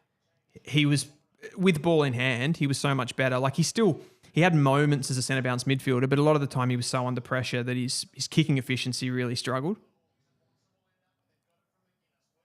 He's still one of the best kicks in the comp. Ginnivan was playing on the half-back flank there. That's going to be 50. You can't strip him. Yeah. Lloyd Meek. The Rams. So you're not a fan of the Rams, though? I don't know. Maybe I just haven't watched enough Sydney. He's sort of one that, I don't know, when you're an opposition fan, you don't really realise how good some defensive players are sometimes. And he's not a superstar. But like I'll watch Luke Ryan and I'm like, what a jet. But they're probably similar players, right? That's a good question. Like they sort of are in some ways, but Rampy definitely way less of an offensive threat than, and I say less of an offensive threat. I kind of don't rate Luke Ryan that highly as an offensive threat, but he's more of like for whatever reason, Freo want the ball in Luke Ryan's hands a lot. Real high disposal, intercepts. Rampy's more lockdown. Like he'll shut like anyone from a Toby Green to a Jeremy Cameron out of the game sort of thing. Lloyd Meek rewarded with a goal there. Hawthorn pull away to a healthy lead, which I cannot see because they just hit the scoreboard. I haven't got any like ranking points or anything up here, but Will Day, like... Can you not get it up? I probably can. I've just got to go into like the advanced. Wait, aren't ranking points just like... What's the difference between ranking and fantasy? Like fantasy are like raw stats. So it's just like kick, you get 3 points. A mark, you get 3 points. A tackle, you get 4 points. Handball, 2 points, for example. Ranking points are more like efficiency comes into it. Okay. I think even stuff like time you did it in the game. So it's a lot more advanced, I suppose, when you're talking about the impact in a game. Mackenzie's got a centre bounce here. Nash, Mackenzie, and Warple. A little bit more defensive. I wonder if that's a red time tactic for Sam Mitchell. 3 minutes to go in the half. Oh, Day. Oh, they just look so shaky. The pressure. Holding the ball, yeah. Yep. Turn into it. Was that Day again? My God. I believe it was. Watch this. Oh, who do you pay it to? McDonald? Oh, Day sort of stuck the tackle more, I suppose. Man, what a way to announce himself to season 2025, Will Day. Particularly when I feel like there's this growing narrative that he's overrated. He is overrated. He so isn't. Nah, he is dominated tonight. Yeah, he's been 16 disposals, 5 clearances, and 2 goals in a half of footy. He's lining up for his third. Talk about one thing Sarong struggles to do at times, and that's hit the scoreboard. And Will Day has kicked 3 goals in the half of football, playing as an inside mid. He was resting forward there. He has been absolutely exceptional tonight. He's only had 1 centre clearance. I feel like that is not true. But the stats tell me it is. He's had 5 clearances for the match, though, which is a game high, but only 1 centre clearance. Score involvements, we're talking 6. Yeah, so it kind of backs up what we're saying here with the stats. Isaac Heaney's had more ball. He's had more clearances than Chad, but Chad's had 6 score involvements. So when he's got the ball, he's been more direct. He's been more damaging. Newcomb, Warple have both had 6 score involvements as well as Day. But Day's obviously finished the goals. What a jet. Hopefully he can stay injury-free all year. Yeah. I mean, that's just the thing with him, really. And smoky for the Brown, though, Will Day? Back to that conversation that we had when I was arguing that Sarong is a bit overrated. I think Sarong's a great player, by the way. Don't get me wrong here. Oh, thanks, man. But Will Day, like, he's not the guy that's getting like maximum clearances for them. He's very high impact per disposal, and I think when you've got an umpire judged award where there was so much stuff going on in the game to then think about a specimen like Will Day, it's impossible. Here we go. This game's really opened up. Yeah, and Sydney are losing their grip of it. They are. Hawthorn are 25 points ahead as it stands. Rowbottom, just a mongrel snap. That is a great goal. And I'm glad he's kicked that because it's brought the game back alive. What a sausage. 19 points, I want to say. Yes. Rowbottom's a really, really just solid player, isn't he? Yeah, just gets the job done. Tough, contested, tackler. Taylor Adams has pretty much only played forward today, it seems. Yeah. He hasn't really been going up to centre bounces. Maybe I'm wrong. Isn't it funny? There's so many players like that have moved clubs in the last few years because like they weren't getting midfield time or something like that. And then they go to another club and the exact same thing happens. Taylor Adams didn't play in the grand final. No, he left Collingwood because he didn't play in the grand final. And then, well, they should have played him that day. Let's be real. Logan McDonald should not have played. Yeah. If that's not a lesson to not play injured players in a grand final, I don't know what is. Although having said that, there has been some good injured grand final performances. Lockie Neal was injured during the grand final. Yeah. Adam Goods. Goods. I don't know if is that sort of 2. Yeah. That's beyond my time. I think it was 05. Yeah. Well, that would have been 4. Their breakthrough one. That was a throw. Day again. Flicks it over his shoulder. Morrison on the left just pops it up. I'm not a massive fan of that kick. Hardwick keeps it in front of him. Roberts won't want to get done for holding the ball again. He will, though. You got to pay it. Wait, sorry. That ball spilled out in 5 seconds and the umpires called for a ball up. They was rather holding the ball or play on. Just dived on it too, right? Like, yeah. Good Heaney pumps it out of there. James Sicily. Did you see that? He doesn't take intercept marks. He's taken about 9 this game. Why did I say that? 10 intercept marks from the Hawks. Oh, touched. Sorry, why did Blakey not just... Oh, I suppose if he... It was Do you touched. reckon he knew it was touched, though? I don't know. Might have heard the call, yeah. Time in forward half, 68% Hawthorn in the last 10 minutes. Yep. I just thought Hawthorn were going to win this game all the way through. I suck at footy tipping. So I don't know which part of my mind to listen to. That's holding the ball, isn't it? It's funny because I feel like all of the conversations that we've had in the last few days about these two teams, we've talked about how worried about the key position stocks, like the defense isn't really that good. Sydney got a lot of outs. And then you got here tonight and I was like, who are you tipping? And you're like, the Swans. Yeah, because I don't know how to tip. I actually suck at tipping. What does that even mean? Well, it's like, I'm like, oh, Sydney are the home team. Like, some people are writing off Hawthorn. Even though I've tipped Hawthorn to finish second on the ladder. Like, stupid. I don't like footy tipping. Yeah, well, that should have been your answer right there, right? I don't like footy tipping. I need a footy tipping psychologist to help me speak through my decisions. I feel like not omission, he's not omitted, but do you say omission when someone's just missing as well? Who? I feel like you can. Well, Goulden. So I feel like... Absence. Yeah, his absence. Like, I reckon he's more important. I'm not saying that he's a better player, but he's a more important player than someone like an Isaac Heaney or a Chad Warner. I think he's more integral to their game plan. Yeah, like the movement of the ball. Mover of the ball, yeah. That's half time. 20-point lead. Oh, and Warple's going off. Yeah, just saw Wonder what's happened there. The injured thing come up. I wonder if it was like a concussion. It looked like he had a black eye almost. James Sicily, just letting you know, he's only had 4 contested marks, which is a lot. 4 more contested marks than I've ever had. It's a lot of contested marks. Wait, that is a lot of contested marks? Yeah, for a half of football. Yeah. It's massive. Well, in your face. I thought you couldn't find that stat. I couldn't find intercept marks, and I still don't think So what's the stat you just brought up? Contested marks. Oh, it's the same thing.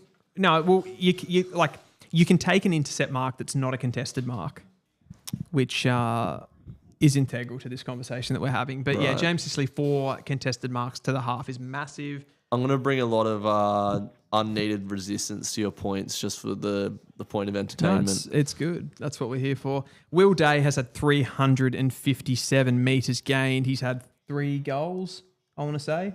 He's had about Will Day, yeah. 17 touches, 6 score involvements. He's absolutely dominating. And he's had 3 intercept possessions, so he's been good without the ball as well. Carl Amon's been big for the ball movement of the Hawks. Yeah, Carl Amon's been good. He's been really good. That goal that he kicked was outrageous. Blakey's been pretty good off half-back, I feel, for the Swans. Warner in at the stoppages has been really strong, breaking away. Can't really see that much more for the Swans. Nah, yeah. I feel like the Swans have fired sort of what they got. They're going to struggle this year, the Swans. Okay, you say they're going to struggle. How badly are they going to struggle? As I said at the start of the stream, I reckon they will struggle to make finals this year, Sydney. And I was someone that backed them to make the grand final last year. Like, I like what they've got, but... It's such a fine line, though. You say that, like, oh, they'll struggle to make finals. Like, when you think about there's always that congestion in the middle of the table, right? There's always, coming into, like, the last 5-6 weeks of footy, there's probably, 8 teams that are either embedded in the 8 or, like, in the 8 that could slip out. And then there's another 4 or 5 that are kind of on the periphery. Yeah. So, like... That sounds, when you say, oh, they're going to struggle to make finals, it sounds really bad, but it isn't necessarily like a terrible... They might only be 2 wins off the top 4. I reckon they might lose faith in their game style, especially through the loss of Errol Goulden. Like, I haven't seen much tonight that said, like, man, Sydney look good. I've been saying a lot about Hawthorn, though. Yeah. Well, talk to me about Sydney's...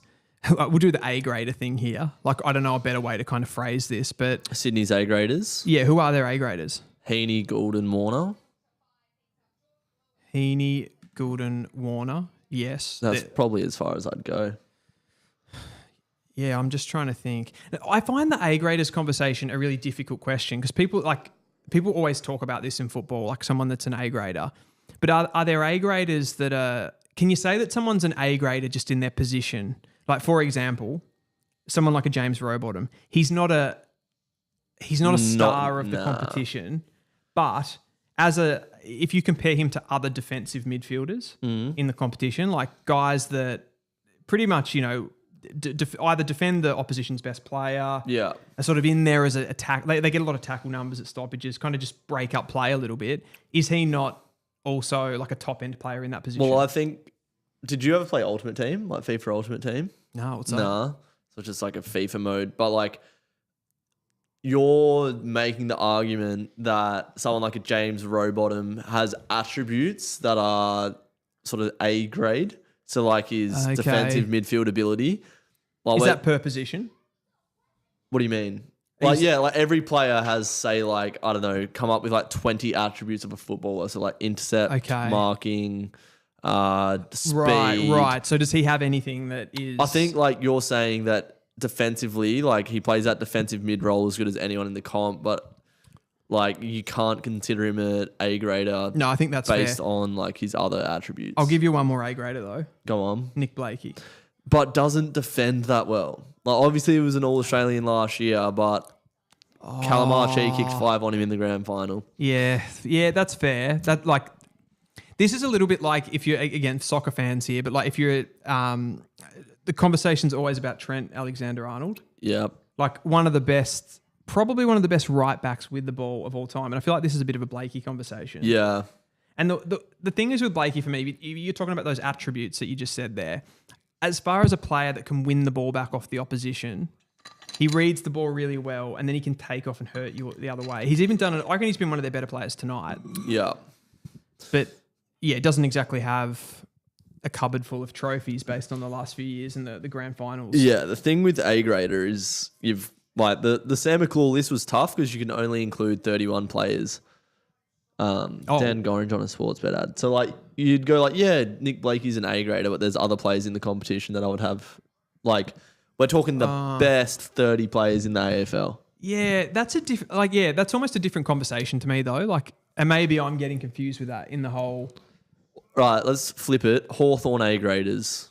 Yeah, so like I'm going to have fun here. Yeah. I'm starting with Will Day. Yeah. Let's just go now. Let's not go on like what you've done, where you've come from. Will Day is a top 30 player in the AFL, absolutely. I mean, I'm just watching him play what most people would consider to be, I know you're saying that they could fight for finals, but like they were in the grand final last year.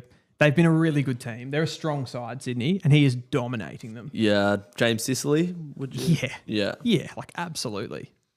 Dylan Moore? Yeah. Yep, that's 3. Dylan Moore, again, and I know like we've kind of just had that conversation about the positional thing, but like at that position, he's probably the best. He could be an A-grade midfielder at another team, I think, if he played A-grade mid. Yeah. Big call. I believe so. Too bad they got Henry Huswaite waiting for a game ahead of him. Otherwise, he'd be right on the brink of that midfield. I'm thinking about, I mean, off what I've seen from Watson tonight, like I can't put Watson in there.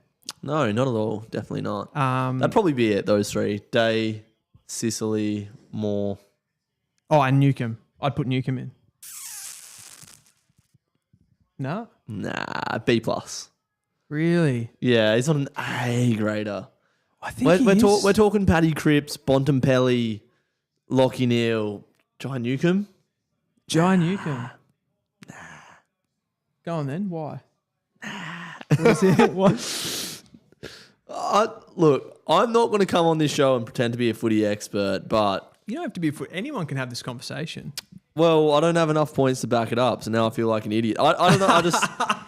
Because I don't know. Like, I can't tell you why. I just think like top echelon. I don't have Newcomb in there, and maybe bloody someone comes in with all the stats and goes, he's actually got really high comparison. I'm like, fair enough, bro. I'm like putting my phone away. I'm like, yeah, I wasn't going to say that. Yeah, but like to be fair, he's had a great game tonight, and when Freo played us, we played Freo. He tore us up. Yeah, you might have a point on the absolute competition best. I just feel like there's a lot of nothing midfielders in the competition, and they've got a star in Will Day, and then he's their second one, and he's still got so much. Like he's explosive at times, the way that he bursts out of stoppage. Yeah, Newcomb. And he's got so much physicality to his game. Like he just has these attributes that are probably fundamental midfielder qualities that a lot of players still don't have. Who would you prefer in your midfield, Caleb Sarong or Jai Newcomb? Like that is a difficult conversation for me. Like, I'm not going to lie, that is not for me. That is not like a slam dunk. That's shit cray. I'm obviously biased in this, but like, yeah, I think Caleb Sarong is not Freo's best midfielder. Do you think Caleb Sarong's an A grader? Yeah, he is. Glad we can agree on that. Yeah, he is. Hayden Young's better though. I'd pick Hayden Young before I picked. Yeah. Okay, like if they were on a wall and someone said like, oh, yeah, you got to pick these guys. I agree. Yeah. So where were we? Half time in the football game. We're at half time. Oh, we're talking about Hawthorn and Sydney's A grade players. So I think we made it through. I think. So you wouldn't put Battle or Barras. No. Or Weddle or Scrimshaw or any of those guys. Weddle has potential to be an A grader. I think you're right though. I think like when you have that, you're going through all of those players for Hawthorn, you start to go, okay, yeah, maybe they're not A graders, whatever that means, but they're really high level players, aren't they? Yeah. And not 100%. many players have that many. Well, we're talking like, think of getting your grades back in school, A's, and then there's a lot of B pluses. Hawthorn have a lot of B pluses. I'd say Sydney have more C's. Yes, they do. But you know what's fun? I went to the grand final parade last year. Yeah. Connor Rogers was emceeing. Shout out to my man. And he was announcing the players coming out on the back of the cars. And I turned to Caden and I was like, who has a more stacked list here? And he's like, Sydney by far. And I was like, yeah, I agree at the time. But didn't turn out that way. And now I totally agree. I think I said earlier in the stream, like, Sydney, I was looking at Sydney's list last year and going, how have they done this? How have they put this team together? It's amazing. Well, yeah. But now it doesn't look so strong. I know. What's happened? Nobody's left. Have they? Nah. Oh, Parker? Oh, no. He wasn't even getting a game, really. Again, though, that's another example of that conversation that we had before about players that have left to go to a different club to get more time in the midfield or whatever. Parker's another one, was playing half forward for Sydney. Now he's playing half forward for North. Kennedy went from Carlton to the Dogs. Yeah. More mid-time. It rarely actually works out because probably the reason that they weren't playing you in the midfield is because you weren't really... Why do Sydney look so weak now then? How have they gone from having one of the best lists in the competition, one of the best home and away teams that we've ever seen last year, to what they are now? Like this side doesn't look like the side that we saw last year. And I'm not trying to throw smoke at anyone, but Gus Eldridge has had an awful game. He looks, yeah. He's pretty much been mashed up on Will Day and has been given a bath. He's been absolutely... Will Day we've spoken about a lot. He's had a phenomenal game. If he was a one-on-one matchup with Isaac Heaney today, I don't think he would... Well, maybe they changed the matchup. Well, it remains to be seen. Yeah. But I think at times Connor Nash has been playing a little bit on Isaac Heaney, which is probably why he hasn't had a lot of like time and space to sort of... He's had clearances and he's got his hands on the ball, but he hasn't really broken the game open in any meaningful way. Let's bring up... All right, so let's talk through the Swans list here. All right, Nick Blakey, whatever. Do you think, like, back to you asked the question before. Hang on, let me finish that. Okay. Blakey, I didn't mean to say whatever. Like, yes, Blakey, good, back six. Melican doesn't do anything for me. No, like... The only thing that you could say with Melican, it's like he's not a bad player. He's a key position defender that is just... He's your classic key position defender that would be third string in any side. He got drafted because he was tall, right? There you go. Wicks doesn't do anything for me. Roberts, solid ball user, one-on-one defending, not too sure. The thing is with Roberts for me, like I'm not really sure if he actually... Like as a distributor where your job is to get the ball, you're pretty much in the team for ball movement off half back. I don't know if he's like... He like changes angles enough and really opens the game up for me. There like you go. Again, solid. And also he's not going to give you that drive. Like he's not really drive his legs out of the back half of the ground, get you up the field. So yeah. Back to the point I'm trying to make here. This Sydney side does not look stacked anymore. No, and you don't know why it's happened because halfway through last year, they looked unbeatable and it looked like they had a sustainable batch of talent as well, didn't it? Like it looked like they were young and they had just pretty much talent coming from everywhere. The one thing that I can say though, and if you look at historically teams that have done really well and have been good for a long time, the team that comes to mind when I say that is like the Cats. Like always really good from, it's a buzzword, but like the spine, really good. Like really good key position players through the middle and like either one kind of blue chip midfielder. Sydney are stacked around the ball and have a lot of maybe the same types of players, but are they actually, is there enough spread of talent? Would you say the Swans are spineless? Yes. There's your title. There's your title. I'll make a video tomorrow. Who's that?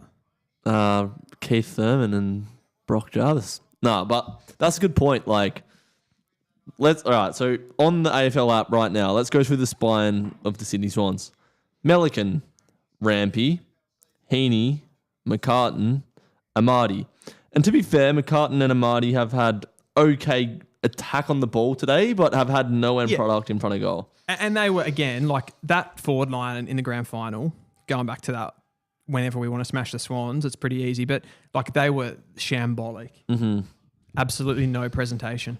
And then, like you say, around the ball. But like Will Hayward hasn't done anything tonight for me. Like Braden Campbell has been quiet. Braden Campbell's been quiet. I think like when Hawthorn have just been peppering you with entries, like ball locked up in the front half, it is tricky for those guys. Like I wouldn't say Hayward is the problem here. Yeah. It's like that's a position where you can go hungry. You can starve in the front half. Naked and afraid. Yeah, like when like a third tall, like a Hayward, that hybridy type. Like it's rare that they can just go bang every week, right? Why did they pay him $20 billion to stay then? I don't know. They made a mistake. It wasn't me that did that. But yeah, like that's I think that's an interesting conversation around who you pay. Like what types of players that you pay for sure. I know I made that point before about you don't have to put all of your money into centre bounce midfielders. But I don't know. Like tall, I know like Kane Corns is always big on the fact that like player salary should be should be made public. So it's really hard to know what the knock-on effects, the domino effects of Will Hayward getting paid a lot of money actually are. You know what I mean? Yep. Are they actually hurting them? I mean, like Sydney would have to be a team that are fairly high with salary cap when you look at guys like Heaney and Grundy and Warner and that side of the... What Buddy was on before and that's all been released. Yeah, for sure. Like it's an interesting conversation. What about Grundy? Because I think he's done enough tonight. Yeah, like, and he was good last year, I thought. He was shambolic in the grand final though. Who wasn't though? Yeah, true. But I feel... he could have been a player for them, given the fact that he was up against a second string ruckman in Darcy Fort. Like he could have really set the tone for them. That was a big narrative coming out of the game, wasn't it? Well, going into the game as well. It was like, he's going to dominate. Yeah, Darcy I feel like Fort that was so harsh on Darcy Fort. Like he's never played a game of football kind of thing. He did well for a grown-ups character. Was it grown-ups? No, Step Brothers. Anyway, yeah. I get that. See the comparison. Anyway, we'll move on. I get the connection there. I was trying to be funny. We got 54 people watching along at home. Thank you guys very much for joining in on the stream. So glad that footy's back. Like, my life feels normal again. 100%. Next, I'm just like plotting out my weekend next weekend. Friday night, not football related, but rave, right? Saturday morning, drive down to Geelong. Saturday night, drive back up here, stream Collingwood and Port Adelaide. Yep. And then Sunday, go watch Melbourne and GWS at the G with a pint of Carlton draft, stroll down Swan Street. Like, come on. I want to tap into the conversation about you going to a rave. Yeah. We'll get to that. It might be a good time to announce the next week's stream, which will be Port Adelaide versus Collingwood. I have no idea where that game's being played. MCG. It's at the G. Yeah. Saturday night? Yeah, Saturday night, about 7:30, I reckon it kicks off, 7:35. And we'll absolutely have just the tips in the chat for that one for everyone to join. Who, Jesse? Or yeah. we'll get it. The tipping link. We have to get the tipping going. Oh, we've just got another donation from the Redback Spider. Oh, the Redback? The same Sydney who got smashed by Port over 100 points. That's a good point. That is. Spineless. Spineless. The Spineless. Spineless Swans. That's the title. That's a video that's going up tomorrow. It absolutely is. So talk to me about it. How does a rave work for you, and how do you sort of get yourself in the right shape, in the right stamina to attend an event like this? So I've had some slogs in my time at the rave. Some slogs. It all started really well. There was some signs early days of living in Perth, but it really got kicking off when I moved to England. And Jesse's gonna hate that I have the platform to announce that I just love drum and bass on his channel. But living in England, I was like going out all over the UK, meeting good people, having a good time. How do I prepare for it? Honestly, these days, because there's not much of a scene of it in Melbourne, I just go and listen to the music. So I'll just stroll in, have a couple pre-bevs, and then honestly just on the waters. Is it at a club, or is it sort of a put-on event? Like a one-off event type situation? Correct. Yep. Are you a raver? No. What was your like go-to music? Like if you wanted to have a good night out back in the day, back when you were a young chap? I feel like it was more of just a dive, like a kind of like a fun night out for me would be like a dive bar type situation. Yeah, what music would be playing? Like 90s, probably, Right. you know, like a bit of Blur, something like that. Okay, a bit of Oasis. Yeah, a bit of Britpop, that sort of thing. Yeah, Or- okay. I can get around that. Stone Roses, man? Yeah, like stuff like that. Like I wasn't, not necessarily into them particularly, but I'm not sure how we got here, but Drewzy is a raver. He dresses a bit like a chav. He's I will take that. got the tracky dacks on. Yeah. Got a real London look to him. So we're back here. Hawks by 20 points at halftime. So we've just, like, the halftime break has been spent mostly throwing shit at the Swans. Jesse's in the chat, by the way. So is Jordan Sprigg, Dylan Red, and a bunch of others. Thank you guys for joining. The second half is about to begin. If you want to link up your footy with ours, the ball just got bounced. Could be. Will Day just getting a clearance straight off the bat. How do you rate Connor Nash? Thought he got out of that. So I'd put him as like a little bit, not as good a player. I'm about to make a comparison, just prefacing that. I think he's a little bit like to Hawthorn, like a Blitzarves, where he's like this enormous midfielder, can kind of play all these different positions. He's less talented than Blitzarves, I think. Like you don't want the ball in his hands too often, but I think from an athlete that he is, like that perspective, he can come in, like play on weird players, you know what I mean? Yeah. And shut them out of the game. And I think that's really important to have that sort of a piece. I think what they've been able to turn him into is really good. Like he's one of those guys that at any point in time, he could be like ushered out of the team, I feel. Yeah. But when he comes in, he'll do a job. Yeah. And I reckon he's a nice, like that's why he gets games, right? Like he's... Yeah. Jesse has commented, will Day or won't Day? Am I right? That is I thought you were going to go with Will Day or Will Knight, but I like it. I don't know Jesse that well. Like we've sort of just, developed a blossoming bromance, but that feels very on brand for him. Yeah, that's Jesse. Will Day is now being tagged, it seems, by James Jordan. Yep. Well, that would be a sensible... Jackers chimes in with, won't Nate? No, it's definitely Will Day today. A sensible move. Connor Nash. He's done well. He's on ball. Here's Massimo just puts it in the spot for Chol, and Chol has taken it. Like, just then, though, like he's taken the grab. Is he instructed not to fly for those balls? Like, is he almost being a decoy? Because he didn't... Yeah. Well, before there was a contest, and you're like, you want to see Chol attack that more? And I was like, nah, Blake Hardwick was in the perfect spot. Watch him. He actually just like... No, he just got bumped into that then. Like, genuinely got pushed into the drop zone. And that's Lewis Melican saying, I'm a shit fool. No. He's not up to the level. He's not up to the level. Put it on a T-shirt. Mabior Chol with his first shot on goal for the night. Can he kick a 6-pointer? Cholosaurus Rex. Beautiful. He's a good kick. set shot, isn't he? Yeah. Great minds think alike. Why did I not tip Hawthorn? I don't know, man. I need to stop footy tipping. Did he just do... Is that his celebration? I thought that was your thing. Oh, the football. Football. Can you give the listeners your idea for when we did the promo video that was off the top here tonight? Yeah. Like what you wanted Jesse to do? I just wanted the promo video to finish, and then at the end, there's just a clip of Jesse saying, I'm here too. Or, I'm here too. Boys, I'll be there soon. Yeah, that one probably wasn't well thought through. We shut him down. But the I'm here too, I was a fan of.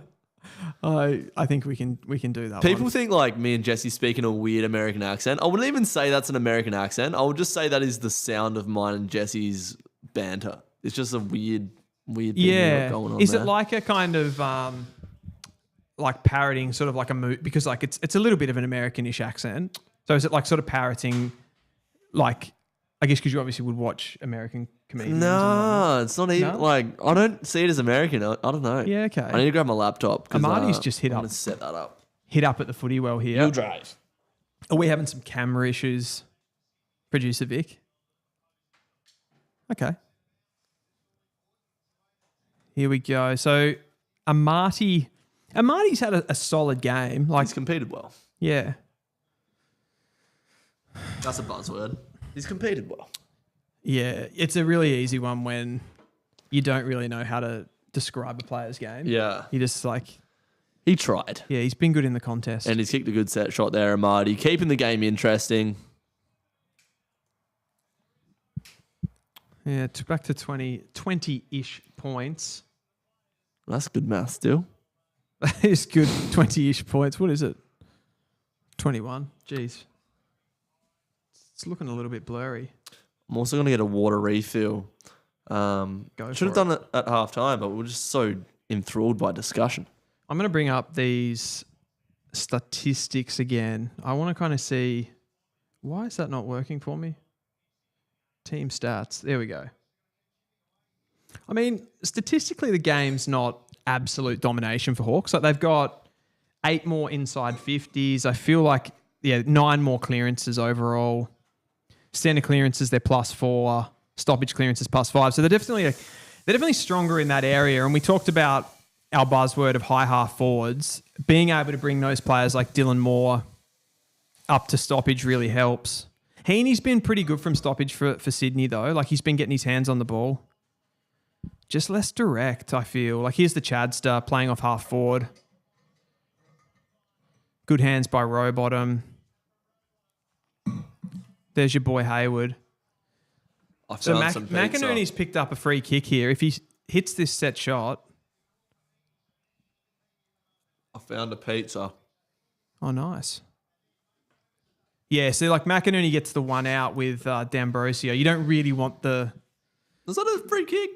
It didn't really. It was a bit soft, That wasn't did it? not seem a free kick to me there. I feel like when you isolate a guy like D'Ambrosio, though, with that has to play a defensive role, that can happen.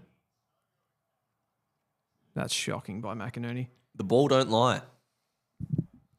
Sydney lack a key defender and an intercept defender, says Rifts. Yeah. If only they had a guy called Tom McCartan on their list. Yeah. Yeah. They do, though. I mean, I feel Blakey can be that guy. What was that? Just kicked it to your boy Melican. You hate him, don't you? I don't hate him, but I can't take a man whose last name rhymes with Pelican seriously. Oh, Sheldrick, what is that? Scrim. You hate him, don't you?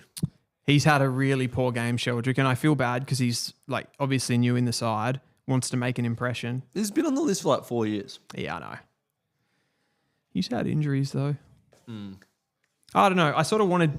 It would have been nice to see a bit of a not rejuvenation. That's the wrong word, but Dean Cox kind of bringing somebody like that into the team. Oh, here they go. Impy's And it still could be. I feel like Mackenzie hasn't. Like he's had some nice little moments, but he hasn't really been prolific enough. I reckon he's been played out of position. Yeah, for sure. Have we got a word on Warple? No, I have no idea. Sydney are just quietly starting to build a little bit of momentum here. Transition the ball from D50 just then, and now the Chad has a chance to put them back. Can someone clip up every time Dill says the Chad? That's the next promo video. Interesting sort of ball. He's got that. Why would you ever doubt the man? Oh, I love him. The Chad. That's what I'm talking about when I talk about their midfield. Like you can't go past Isaac Heaney, Chad Warner? Just for stream reference, listen to ultra low latency. That's like instant. Yeah. Sorry, just some back-end stream talk there. Yeah, Back to the football. We had a conversation about this earlier, about which stream setting to put on it. I'm sure the listeners love to hear that sort of chat. Straight back. Swans back in this. It was a 20-ish point margin. Now it's a 10-ish point margin. It's a 14, I want to say? Yeah. Call back. 14 points.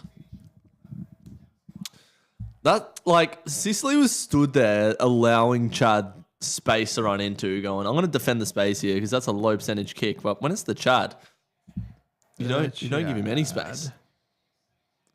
He'll tear you to shreds, the boy. That's what I wanted. Oh. Give me some heat mappage. Here we go. Here we go. The SCG has found some voice here. Brody Grundy with the tap over the head. Oh, Connor Nash is just bodied Heaney. Body work. That's the thing you can do with a Connor Nash. You can play him on an Isaac Heaney, eliminate him. Ooh. Like if Connor Nash can take a piece like Isaac Heaney out of the game. I like that matchup. This game's hot. It is. Hawthorn are going to have to go to another level here if they want to hold them off. Well, they've just gone down a midfield rotation with Warple going off, I reckon. Just saw Jack Frost on the ball, so they've activated their sub. Maybe that's Weddle not exactly moves. a direct swap either, is it? Like bringing in Frost. I reckon Weddle's moved up the ground a bit higher. Sure. Here's Hardwick. Oh, he's so physical. I love him. Oh, that's got to be ball. Mackenzie. There's your boy Finn. They're just flicking it around here, Hawthorn. There's a lot of heat on the ball. Pocket. I think that's out in the full. Yeah, you'd think so. Yep. The Chad Warner versus the Virgin Sicily. Oh, that's funny. That's a good comment. Here's Blakey. So Sydney fans get pretty frustrated with Blakey then. Just not being able to like shut down opponents. I think he's a bit too freewheeling. Yeah.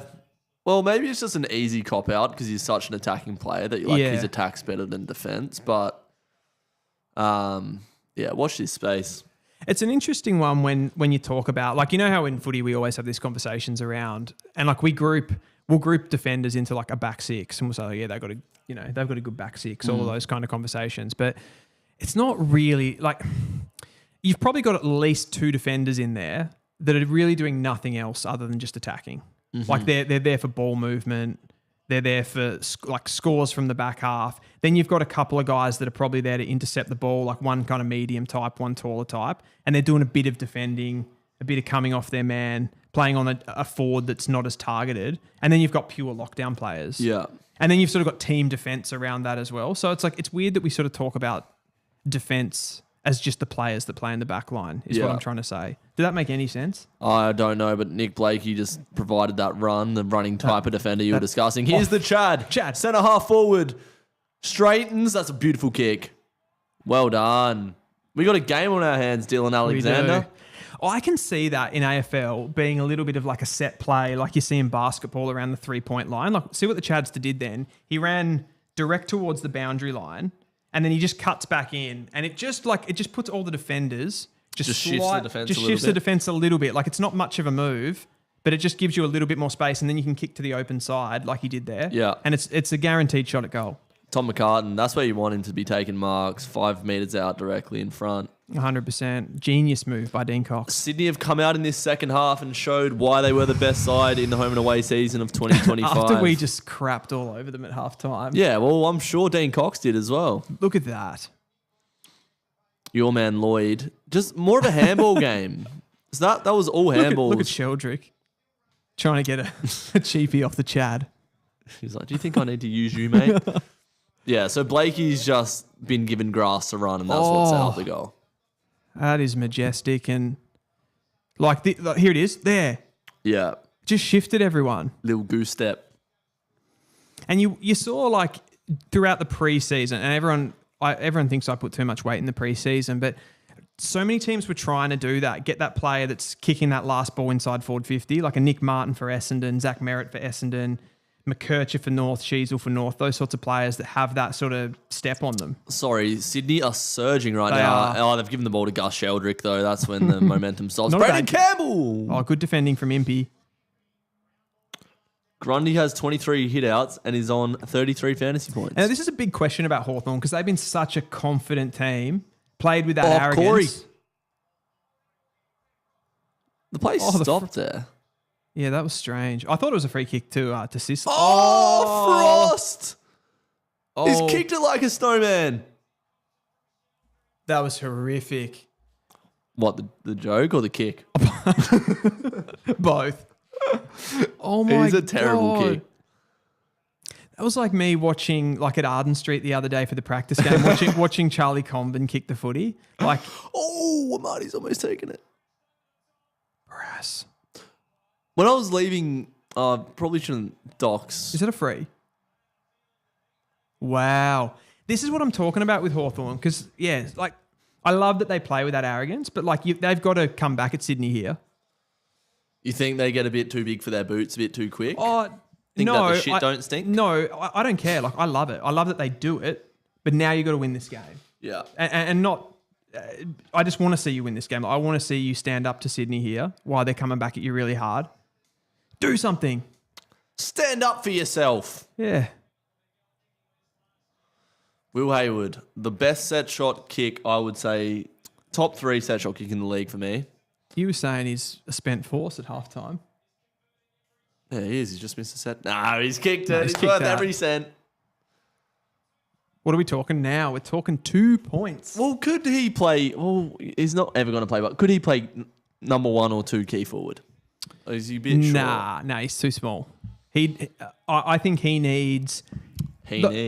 Yeah, like it's pretty rare that player is your absolute weapon. Maybe there's been some players over the journey. Like a Jake String has probably been that player for a few teams that he's played for. How many teams did he play for? It's at his 3rd club. Tree.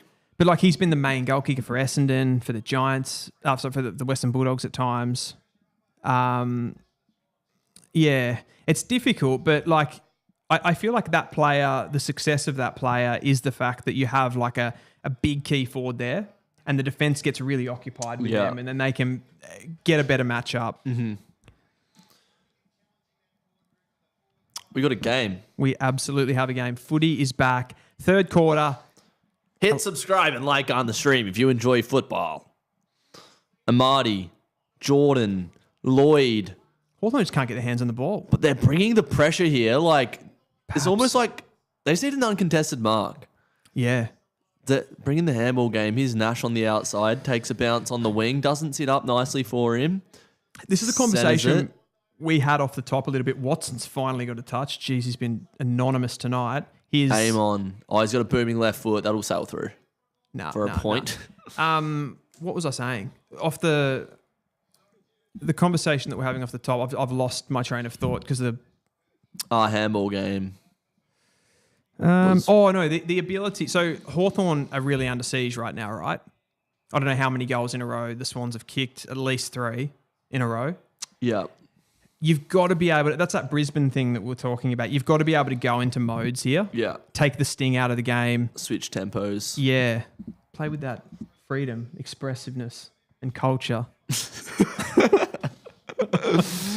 God, you're going to be good at this, bro. That really gripped me. Oh. Wick's little kick inside to the corridor. McInerney. He's screaming for a back. And I was going to reward him there. He bloody well wants it. But what he's done well there is he's opened up the ground and, he's given the ball to Gus Sheldrick. Gussie's coming into it a little bit. Yeah, he's... But I just hate that kick. Like, that is just not going to be an effective It's disposal. neither here nor there, is it? Like, it's... Well, it's the kick that needs to be done, but I just want to see Gus hit a little hit-up lead. I don't mind that kick if you've got the ball... you've won the ball back off the opposition. They're pretty much not in their right frame of mind. Like, they're off a step sort of thing because they've just turned the ball over. You can kick it in quickly and deep like that. But they were set, right? The Hawks weren't going to concede anything there. Haven't you heard of a tick lead, Tom Papley? Tick lead. James Jordan. McCartan's taken a big contested mark out of bounds. I want to try and get some of these heat maps up just to see where... I wish you could do this for the whole game and not just quarter by quarter. Sydney haven't lost the first game of the season since 2019. Sorry, we just had McInerney and Weddle in the ruck. Did we? We had Amati and Chol at the centre bounce before that. Oh, what is that, Ginnivan? That is a turnover to Roberts. Just Numbers make a for the contest. Hawks. Yeah. He's done well, Mac. Oh. I thought that was pretty clean. Like on the brink, but you'd prefer to see it be played on. They've got the overlap here. Ginnivan, you've got to use that. That's a poor kick. 2-on-1. You know what he's... Dylan Moore might that's save him brilliant. here. That is brilliant. Newcomb, is he an A grader? We'll decide from this set shot. He could be. That kick from Ginnivan there was one of those where it's like, I haven't had a kick all day and I just want to put my foot through it. Yep. 100%. Just do the team thing. Give the little handball receive to the player on the outside. I feel like Hawthorn should have generated like a more advantageous shot at goal from that passage of play, like getting it in the pocket here. Well, John Newcomb was rather play on or settle. I don't think he had any options like to hit. This is not ideal for the build-up. But if he's an A grader, he'll kick it. This guy said he was an A grader. Producer Vic, put the camera on this guy. Oh, Blakey. They've given the ball back to Blakey. This would be about the hardest opportunity to score from, right? Like an out of bounds on the full deep in D50, like to get the ball out. Oh, not when you got the Chad. I really don't want to see him play for West Coast. Mackenzie. Ginnivan does that little like inside-out move really nicely. Does Blakey? Oh, now I get in it. The back. Oh, Wizards yelling at the umpire so hard his mouth guard fell out. I want to bring up the Wizard stats. Like this is ugly. Why are you arguing with that? Oh, to be fair, he didn't do much.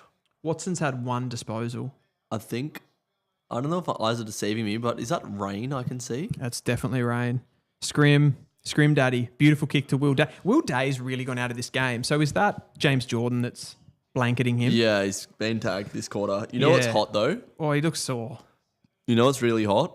There's a 3-point lead and it just started pissing down with rain and this game has just become absolutely so physical. It's now just turned into the hardest game possible to score. Yeah. And but I'm all for it. Oh, I'm so keen. What a find from Will Day. This guy, like honestly, that's what you have to do when you get blanketed in a tag like that. You get that one opportunity, gets the ball. Like you shouldn't be able to pick a lock like that. No. Well, that's what I was saying about the Sheldrick kick before. Like you just hold. Yeah, that exactly. kick's always going to be there if you get called to play on to go to the top of the goal. That's the sort of kick that puts you into the A. Oh, now he's pretending to bleed so he can get a breather. That is the sort of kick that elevates you to an A grader. Yeah, John Newcomb wouldn't know a thing about that.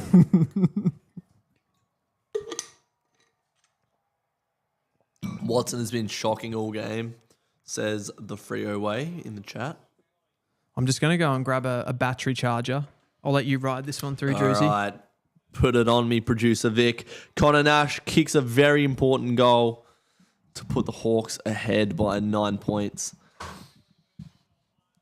We've got 6 minutes 39 remaining in this quarter. An important goal there to stem the bleeding because Sydney have been absolutely everywhere this quarter. All over the contest. Bring in the heat. Bring in the pressure. What did I miss? A $5 donation from Kane Horn.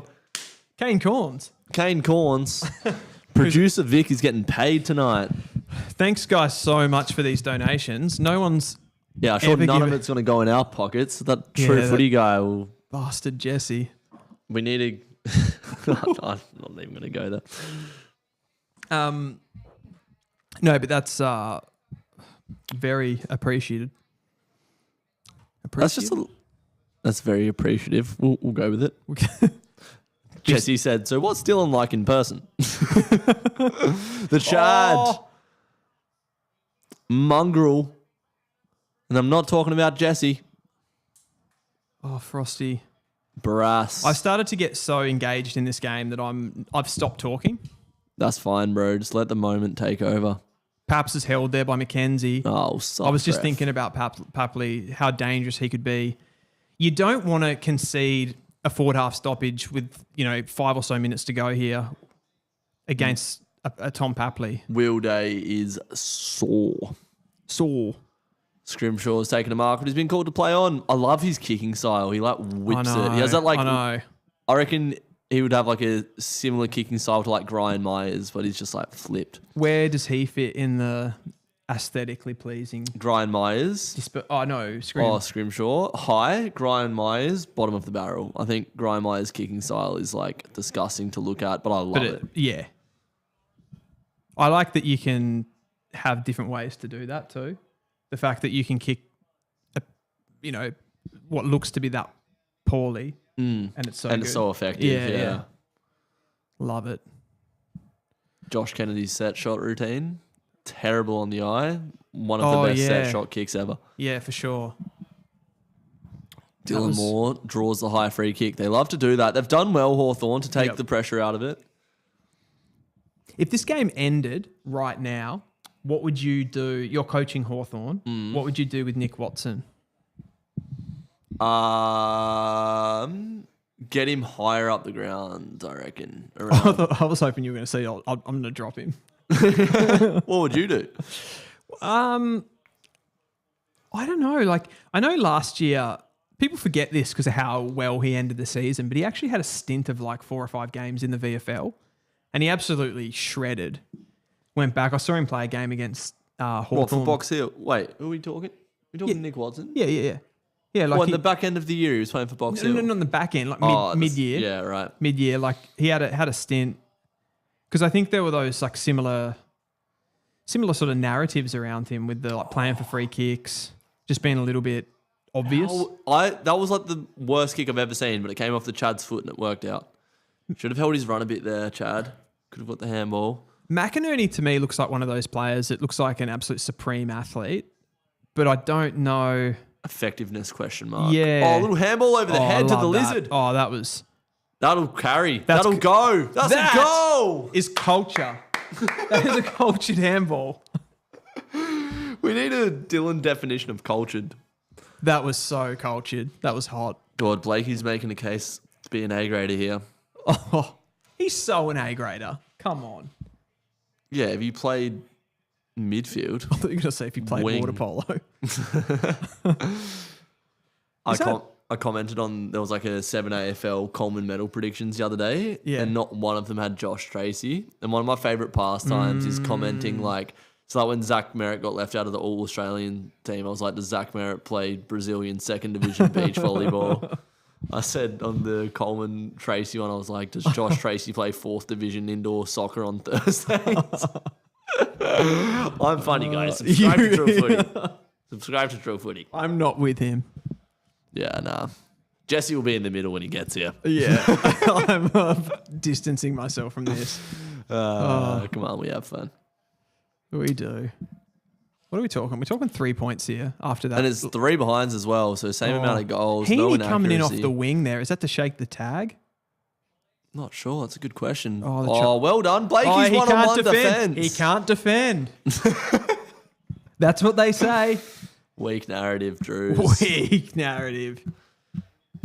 Big stoppage here, I feel. 4 minutes to go in the third quarter. They call this the premiership quarter. Have you heard of it? Only facts you'll get on Footy from the Flat. Vic, hit the Footy from the Flat. Footy from the Flat. Hit the logo. Hit the logo. Should pop up. Did it pop up? We're delayed, aren't we? Yeah. Nice. That's why producer Vic's on the big bucks. McGuinness.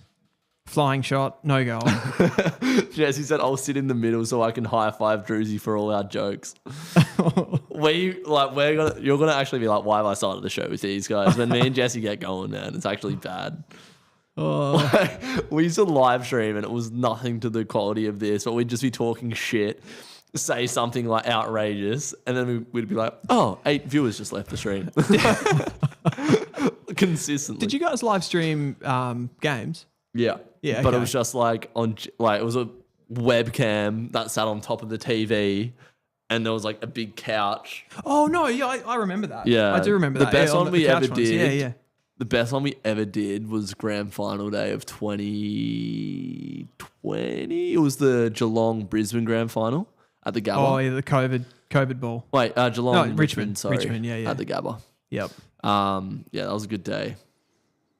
COVID ball for sure. Yeah, I remember that one. I don't remember the stream per se, but I'm pretty sure it got something like, could be wrong, but might have got like 30,000 views. Like, really, yeah, because it was grand final day, and obviously everyone's trying to find a stream. Yeah, for sure. All right, this is big. 3 minutes to go. Big stoppage. Hawthorn have just wrestled a little bit of momentum back here. Just got the ball in their front half. Dylan Moore, Newcomb, big tackle on James Jordan, who is now running with Will Day predominantly. Well, I thought he was. Where is Will Day? He's not there. Have they just pushed Will Day forward? Oh, he rests forward. Oh, But he's also sore now. He just had a big stint. Oh, that's right. On the He did bench. too, yeah. So he'll probably just I play the forgot rest about of the quarter out down forward. Yep. Weddle on ball. I love that. I'd love it. Ginnivan with the smother. Can he finish? Little left foot. Ooh. Crosses it in. Blakey showed himself. I don't think you should be able to do that. What, slap it over? Nah, like that tunnel ball to get the ball over the line like that. That should be deliberate. Yeah, just punish them. I'm glad we agree on something. Thomas Hanley, Gippsland power boy on the ground. He's a really good high half forward. Of course he is. What? Who would you compare him to? Have you had a good look at him throughout his time at Gippsland? Who would I compare him to? Like, he's a really high volume, at that level, he was a really high volume midfielder. Someone that would rack up 25, 30 touches regularly.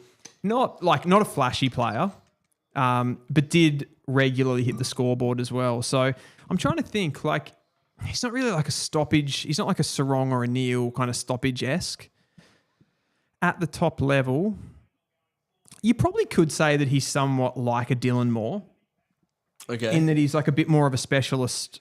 Can play midfield and Can run on ball. Like for Sydney, he's definitely going to play more of that half forward position. I think he'll be a goal threat and he'll bring pressure at this level. We've got a question here about the Chad. If he joins the Eagles, how good do you think the midfield will be with Harley Reid, Elijah Hewitt and Chad Warner? You won't be able to get the ball off them. I don't like the sounds of that. That midfield would be disgusting. Yeah. Like in the best possible way. I feel like Harley Reid will do a Judd.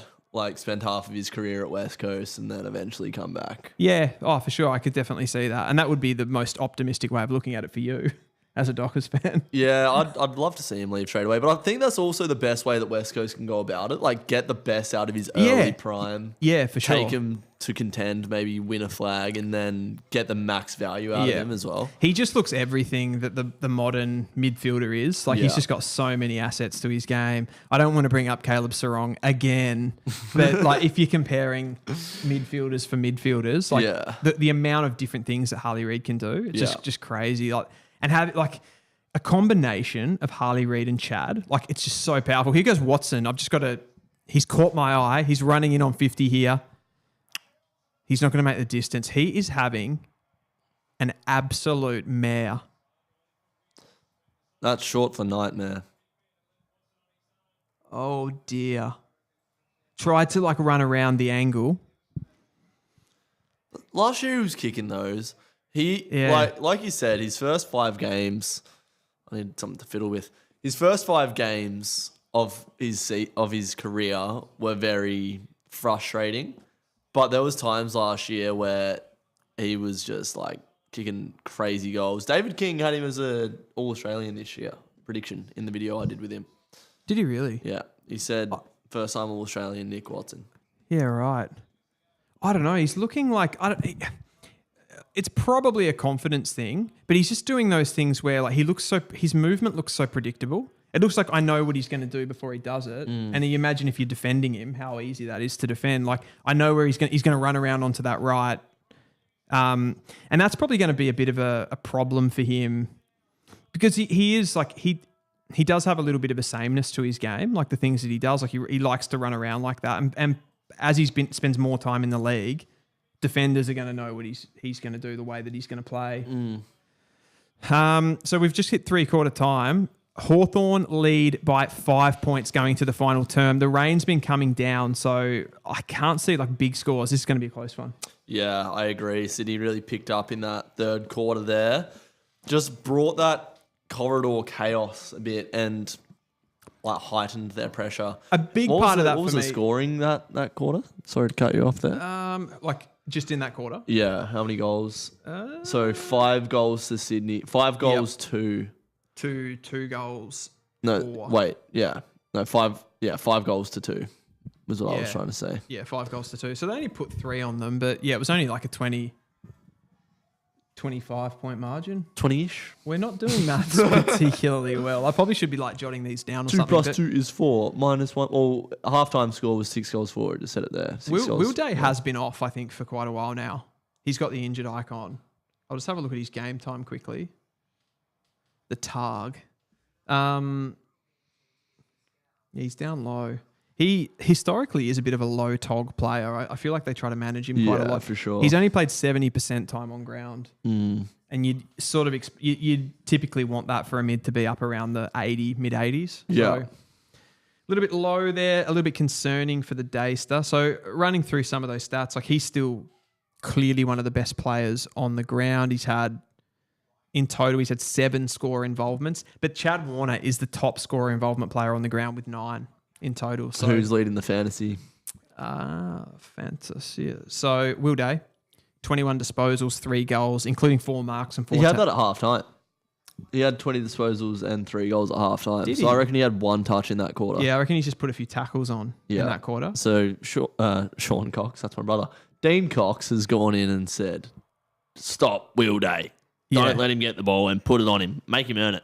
And it's Jordan who appears to have done the job. He's had 13 touches, so he's given them a little bit. But yeah, for me, the 2 players that really shifted the momentum there for the Swans, Chad Warner, massively. 100%. He just completely breaks the game open with his movement. Nick Blakey from the back half of the ground for me. So A-grader. They are 2 A-graders that sit in that Sydney team.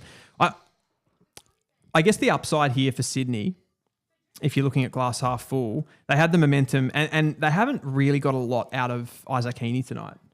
No, he hasn't really threatened, has he? He's just sort of been around the stoppages, like getting a handball here or there, but... And if you remember back to his, like a couple of the games later in last season, like he just had some like ballistic third, fourth quarters when the game was really on the line. Like that Giants final, the qualifying one. That was one of the best individual performances I've ever seen. I think there was a game as well. You know, when they got into that rut late in the season, I think someone mentioned in the comments they got smacked up by Port Adelaide. Yeah. They're on a bit of a losing run. Lost to the Dogs. Lost to the Dogs. And then they were getting belted by Collingwood.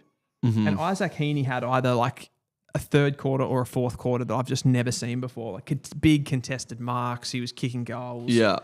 Intercept marks on the last line of defence. Like he just saved them. Mm-hmm. So could you see a similar thing from Isaac Heaney tonight? He's one of those players like cometh the hour, cometh the man type. You know what I'm saying? I do. Like just big game, sense the moment type players, if you will. I've got a little bit of a game. Like because we're at 3/4 time, a little bit of a game here. I like games. We definitely didn't talk about this off air at all, but I wanted to do a thing where we looked at like legacy players. Now, given our age, like what we're going to do, we're going to like have a top 5 Sydney and Hawthorn kind of best all-time list, right? Yep. But we're not going to include in that players that have played in like different eras to what we've witnessed. So I'm not going to, if we're talking about Sydney, I'm not going to have like a Bob Skilton or someone like that. Well, I wasn't aware of that, and I've got Lee Matthews and Jason Dunstall in my Hawthorn list. So I thought that was just implied because you can't get the information off your dad. My dad knows nothing about football, but Lee Matthews... I'm not going to argue for Lee Matthews or Jason Dunstall, but like they're AFL Hall of Famers, and like you hear about them still, so they must have been half decent. I actually have seen the highlights of Lee Matthews. I have seen a few highlights of Lee Matthews. No. Warple's got a moon boot on. Warple's got a moon boot. Day's getting massages on the bench. They are in serious trouble. But I've got my top 5 here. Go for it. Combined in the 21st century, if you want to put like a bit of a date on it, number one for me is Adam Goods. Who's your number one? For Hawthorn, Jason Dunstall. I've just done a combined list. I haven't combined them. Oh, haven't you? This has been very well put together by me. Go through your top 5 Hawthorn. Just do Hawthorn top 5, and then we'll do Sydney. Okay, well, this is going to be hard because I haven't got a full top 5. But okay, my number one Hawthorn player in the 21st century is Lance Franklin. Yeah, fair. I've got Luke Hodge because he was there for all the flags. 4-time premiership player. Yeah, okay. So you've done it from more of a nostalgic view. Like accomplishments as well. Like, Buddy only got that one flag in 08, and then... Yeah. No, he got one more, didn't he? No. He got one of the three-peat? I thought he got one. No, maybe he didn't. He didn't. Maybe he only, right. Yeah, he only got one flag. Yeah, interesting. Oh, second, I've gone with Luke Hodge. Second in the Hawthorn ranking. So he's my number 2. Who's your number 2? Well, I've got Dunstall and Matthews in here, but in this era, I'd go Franklin. Drewzy did the game wrong. I did the game wrong, and for the argument's sake, because the fourth quarter's coming back in, I've got Sam Mitchell to round it out. Okay, my third is Sean Burgoyne. Interesting. I haven't got those listed in order. You're looking at my stop looking at my stop copying me. We'll go into that at the end of the game because we've got a massive one here. So we'll get back to this. Hawthorn by 5 points. Drewzy. Here we go. Grundy just taps it over the back of his head, kind of weirdly. Nash tries to bounce off Braden Campbell, and he does. Heaney with a tackle. McInerney puts his head over it, but big Lloyd Meek does the same. No one can kick the ball or pick it up, and no one can talk about what's happening, including myself. Connor Nash with a big hip and shoulder. He's been one of the best on for Hawthorn tonight for me, especially in this second half. You're going to find out in this last quarter, you're going to find out which players are really clean with the ball. Yeah. Really smart kick forward there. Bit of a contested knock-on, we might call that one from Heaney. I did kick it, though, so it's probably just a kick. Oh, speak about clean, Marty. How was that below the knees for the big fella? This is massive. Thomas Hanley is a sort of player, like that Dylan Moorish high half forward. He's a sort of player that will thrive in this environment. Obviously, it's to come in and play your first game. Yeah. He's probably not going to start shelling peas from outside 50, but he's a good option for them to have there. Could be Heaney is being tagged at the stoppage, it seems. Chad just... Perhaps playing for a free kick there, for sure. The camera's got a lot of rain on it. Is that the screen shot? Oh, Chad, he's so good. No way. No. Oh. Good. Well done by Impey there to rush that, because that was coming in hot. Yeah, like Chad Warner is a transformative player. If West Coast or another club the Dockers even, could get their hands on him. Do you think he still elevates your midfield? Chad Warner? Yeah. Absolutely he does. That's a throw. Because Fife will be done in a couple of years, so there's going to be a midfield spot open up. There's been this narrative that started forming, and I don't want to bring this back to the Dockers, but that we don't have midfield depth. And I'm like, are you shitting my dick right now? I think the question with Freo's midfield depth is are the players that are in the midfield depth good enough? Like Johnson, Erasmus, Brody, Murphy Reid. Oh, Brody's not good enough. Oh, Sicily has swung forward. Oh, he's played on. He's dead set played on. No way. Oh, McGuinness gets it done. God, he made a absolute meal of that, Sicily. And this is the luxury that Sam Mitchell has now that he has Tom Barras and Josh Battle, the ability to swing James Sicily forward. Hardwick's played forward all night. And it is absolutely bucketing down rain at the SCG. What do you think that does to the opposition coach to be able to pull a lever like that? Like, we know these games to and fro so much throughout an AFL season. Like I reckon last year was the most I've ever seen across a season, games changing mid-game. You know what I mean? Like, lead changes, momentum changes, all of those sorts of things. Like, what does that do to Dean Cox? He's like, sitting there, he's like, oh shit, like Sicily's forward now.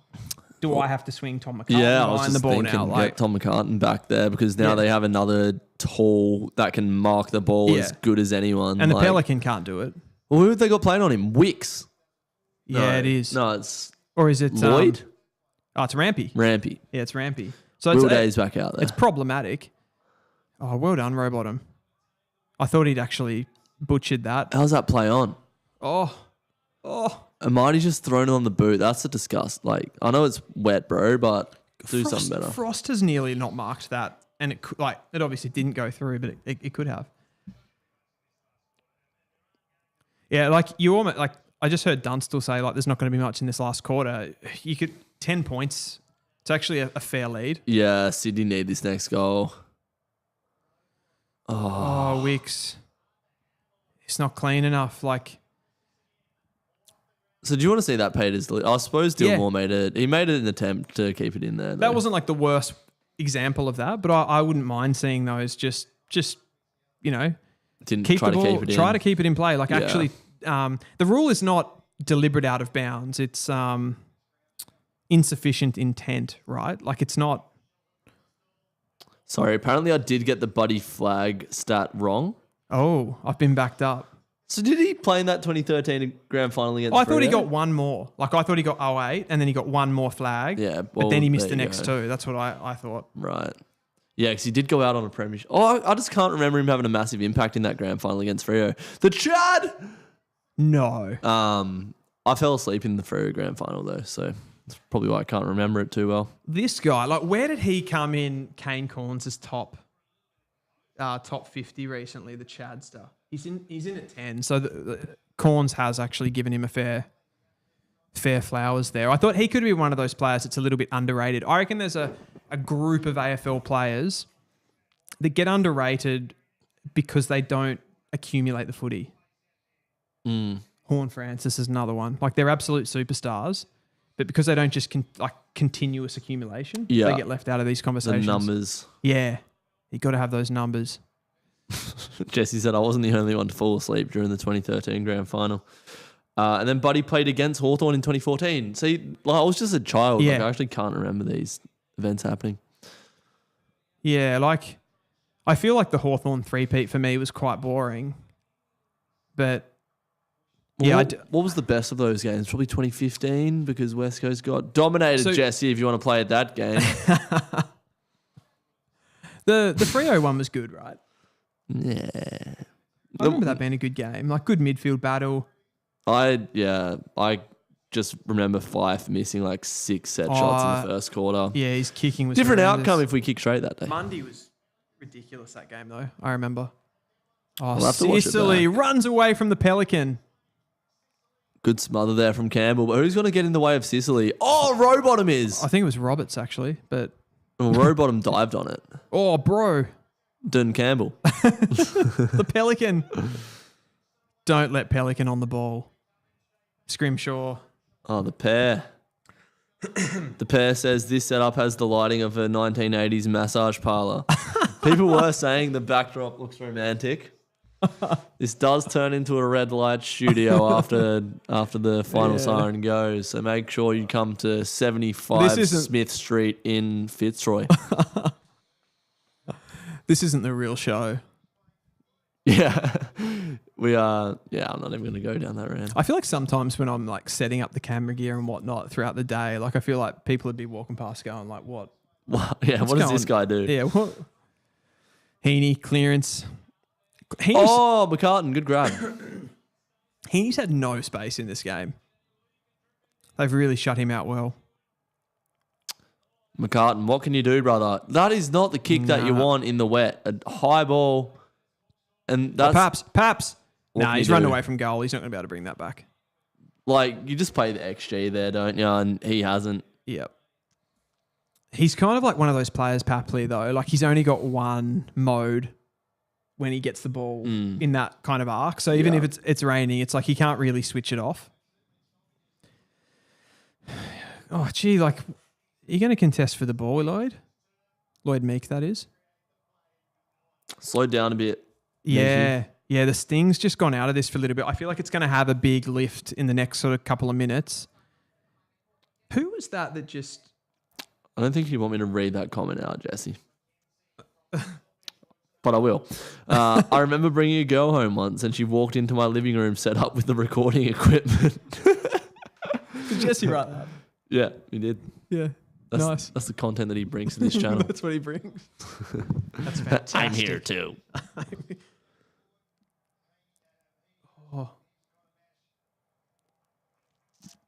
Sicily still on the 4 contested marks. I reckon you're right, though, about the intercepts. I reckon he's had at least half a dozen intercept marks. Holding the ball? Nice. Is that Rowe? I believe it is. Do you think Richmond will win a game this year? Like, those conversations are a little bit... I mean, like, probably. Like, most teams win a game in the season. Yeah, I reckon this could be like the worst list.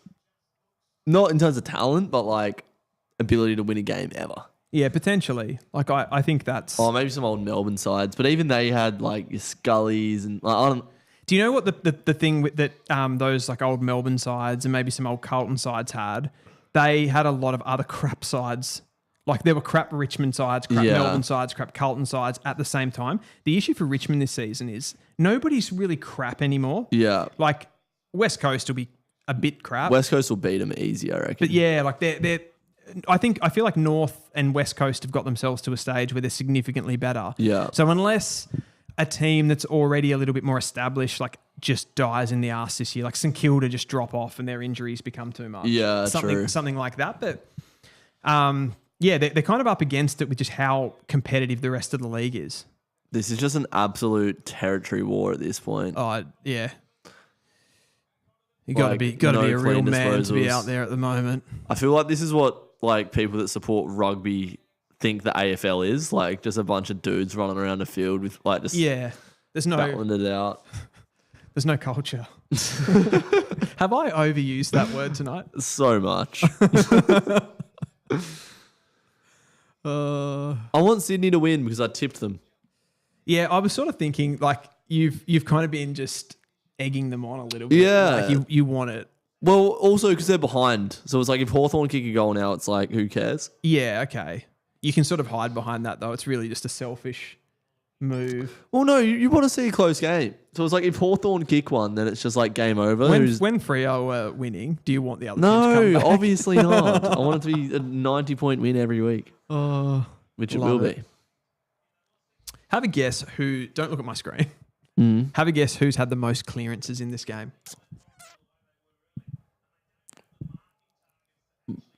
Sheldrick? Sheldrick. I was trying to think of the most like outlandish one. Nah, No, Rowbottom. No, it's Heaney. Nah, Heaney's had 10. 10 clearances. 12 minutes, 38 seconds remain. Oh, Hayward's done well there. Oh, well done. James Jordan. Oh, he was so slick until he just dumped it forward Yeah, there's no... to gain 20 metres. Oh, and Hardwick's done well to keep it in. Hardwick's the exact type of player that you want in this situation, right? He's going to kill someone. Ginnivan.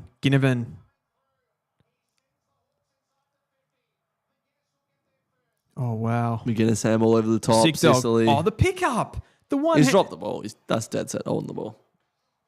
You know, Ginnivan's one of those players. If he picked up the ball in the exact same situation and he was Oh, my inside God. 50...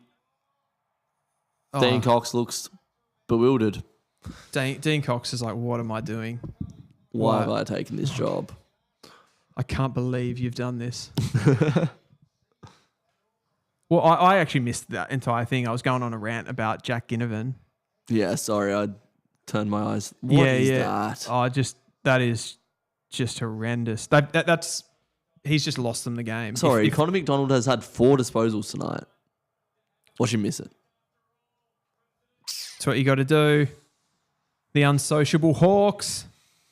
Should have tipped him. Kicking off my tipping in style. I think I that changed my tip. I don't want to do footy tipping. That's going to be my narrative this year.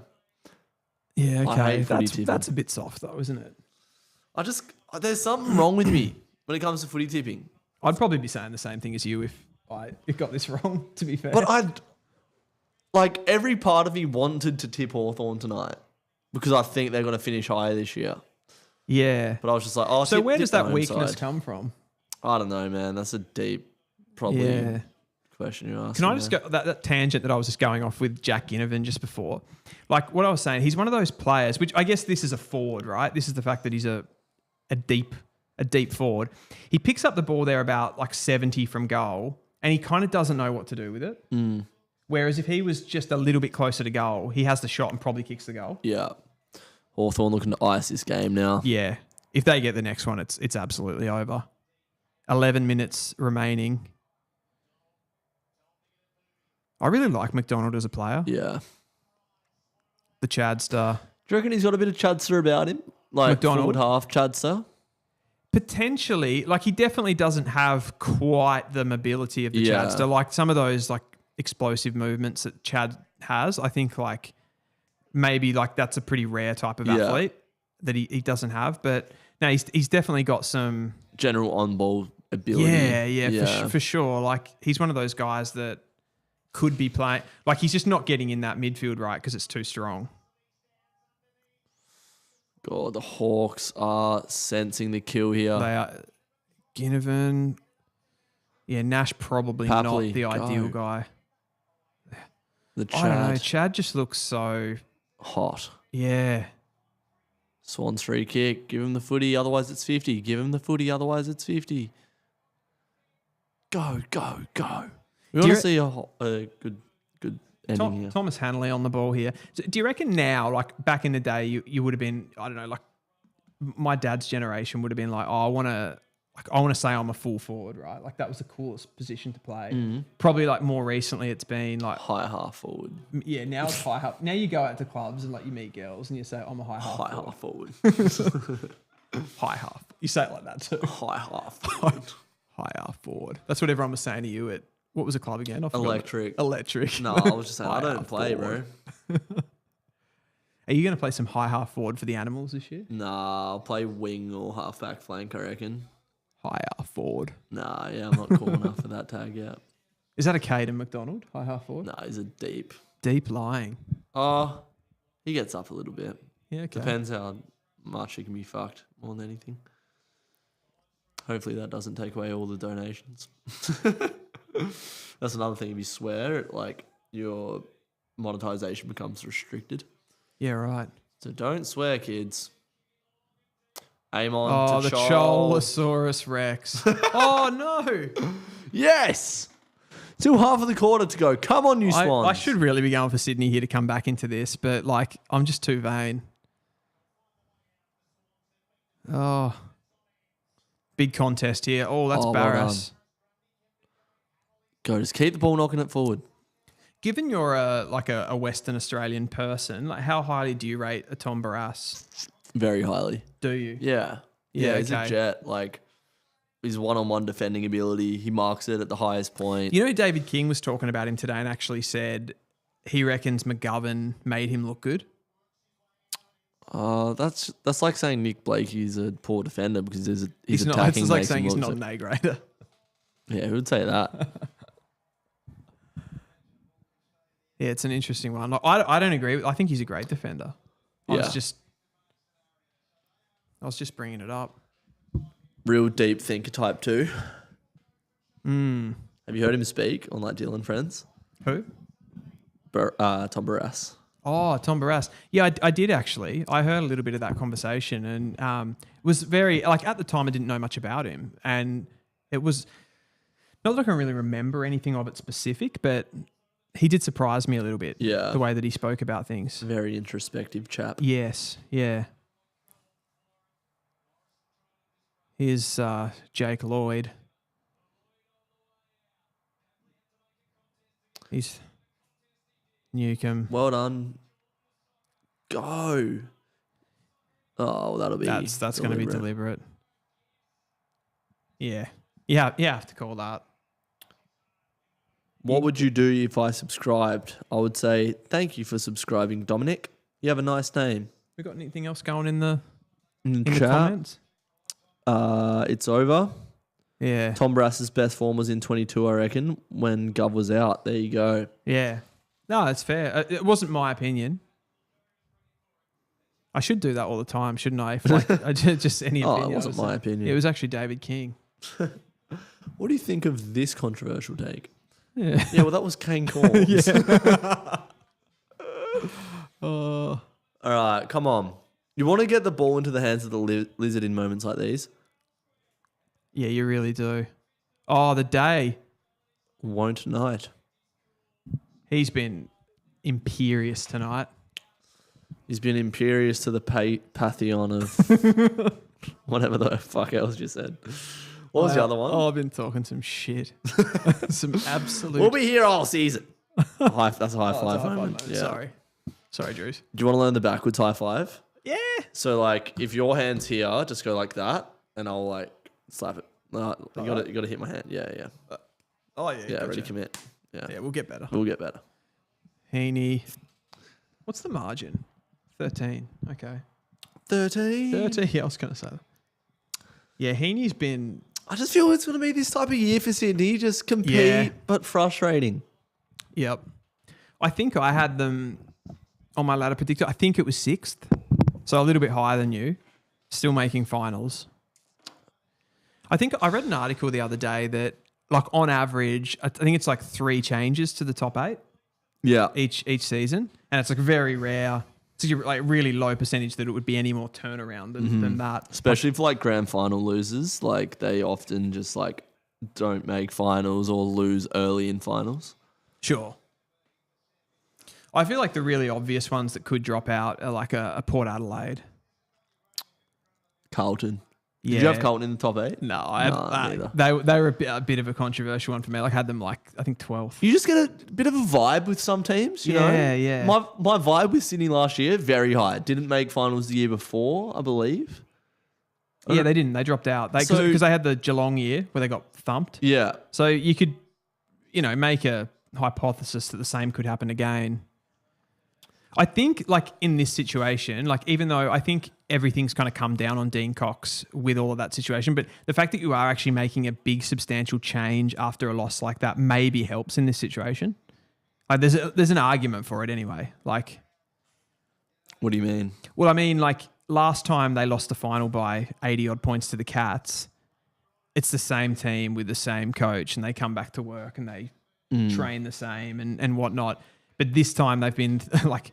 Groundhog Day, they get thumped by Brisbane. Yeah, they weren't that... Like, I know in the grand final they were far from it, but, like, look at Chris Fagan, like, all the adversity he's been throughout his career and, like, having self-doubt that he wasn't going to be the man to make it happen, and he just perseveres and gets it done. Like, obviously, Longmire was there for longer than Fagan has been, but... I'm just saying that potential... So you're saying you think John Longmire should have stayed and gone and tried to go again? Not necessarily, but I don't think they needed wholesale change. No. Do you think it's any benefit, though, like to come back from go again? That's game. Sicily's just kicked it. Yeah. He's the GOAT. Why the did I not tip this team that I thought was going to win the football game? Do you reckon... See Gunston up the back there? Yeah. Do you reckon he's... Because, like, he's not in... Like, hasn't been included in the side. Do you reckon when players like that are watching, they're like, I hope we lose? Nah, not at that point of his career. I reckon he's sitting in there nice and warm thinking, thank frick I'm not out there in the rain. That's a good point. He'd be... that's a good point. That's really well thought through. It is cold out there. He'd just be like forward line coach pretty much today. Like, yeah, true. Like he'd have a big you're still kind of involvement. a part of the team, Yeah, aren't you? 100%. In that sense. Because that's what I'd be doing. I'd be up there like, I hope these bastards lose. Yeah. They left me out of the team. Yeah. Well, if you're an emergency, I reckon you're not hoping someone gets injured, but like if someone does, you're like, yes. Yeah. I think like young players, right? Yeah.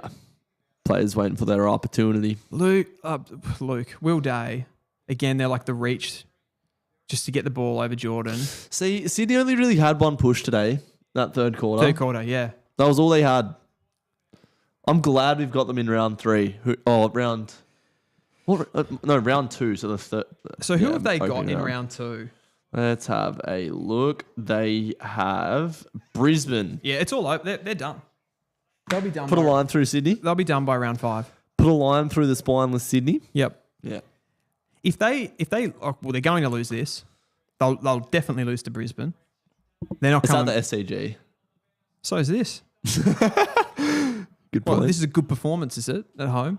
I love that. And then they've got you guys. Tell them, Neil. You guys in Perth. Yeah. And they're not winning that. So they're going to go 0-3 and miss finals. So my prediction's going to stand correct. And if they beat you guys, you're worse than them. And you guys are probably missing the face. Who have we got round 1? Oh, we got Geelong. Geelong at the Cattery and then Sydney at home. And then the Dogs at home. That's the thing though, with like you're reading through the fixtures and you're like, everyone's got a hard. It feels like everybody has a hard fixture. Yeah, except for Gold Coast. Except for Gold Coast and Melbourne. I still I really rate Gold Coast team. You start to look through the lines. The back line's elite. Absolutely stacked back line, stacked midfield. Maybe like the forward line's a little bit young, but it's still got a lot of talent there. Mm-hmm. But I don't know why. Like I still can't bring myself to trust them to. I'll tell you why. It's because they have never shown the ability to compete with the top sides consistently. Yeah. So like you can't imagine a world where they show up to the MCG and beat Hawthorn or beat Collingwood or Carlton. Like they've never won a big blockbuster game. But that's funny, isn't it? Because really, like most of the analysis I do around football, you're analysing like the list of players and the coach and the way that they play and all of those sorts of things. But you're kind of judging the club there, right? Yeah. Like we're looking at Gold Coast. When I say that I don't trust them, I kind of don't trust the institution. Almost.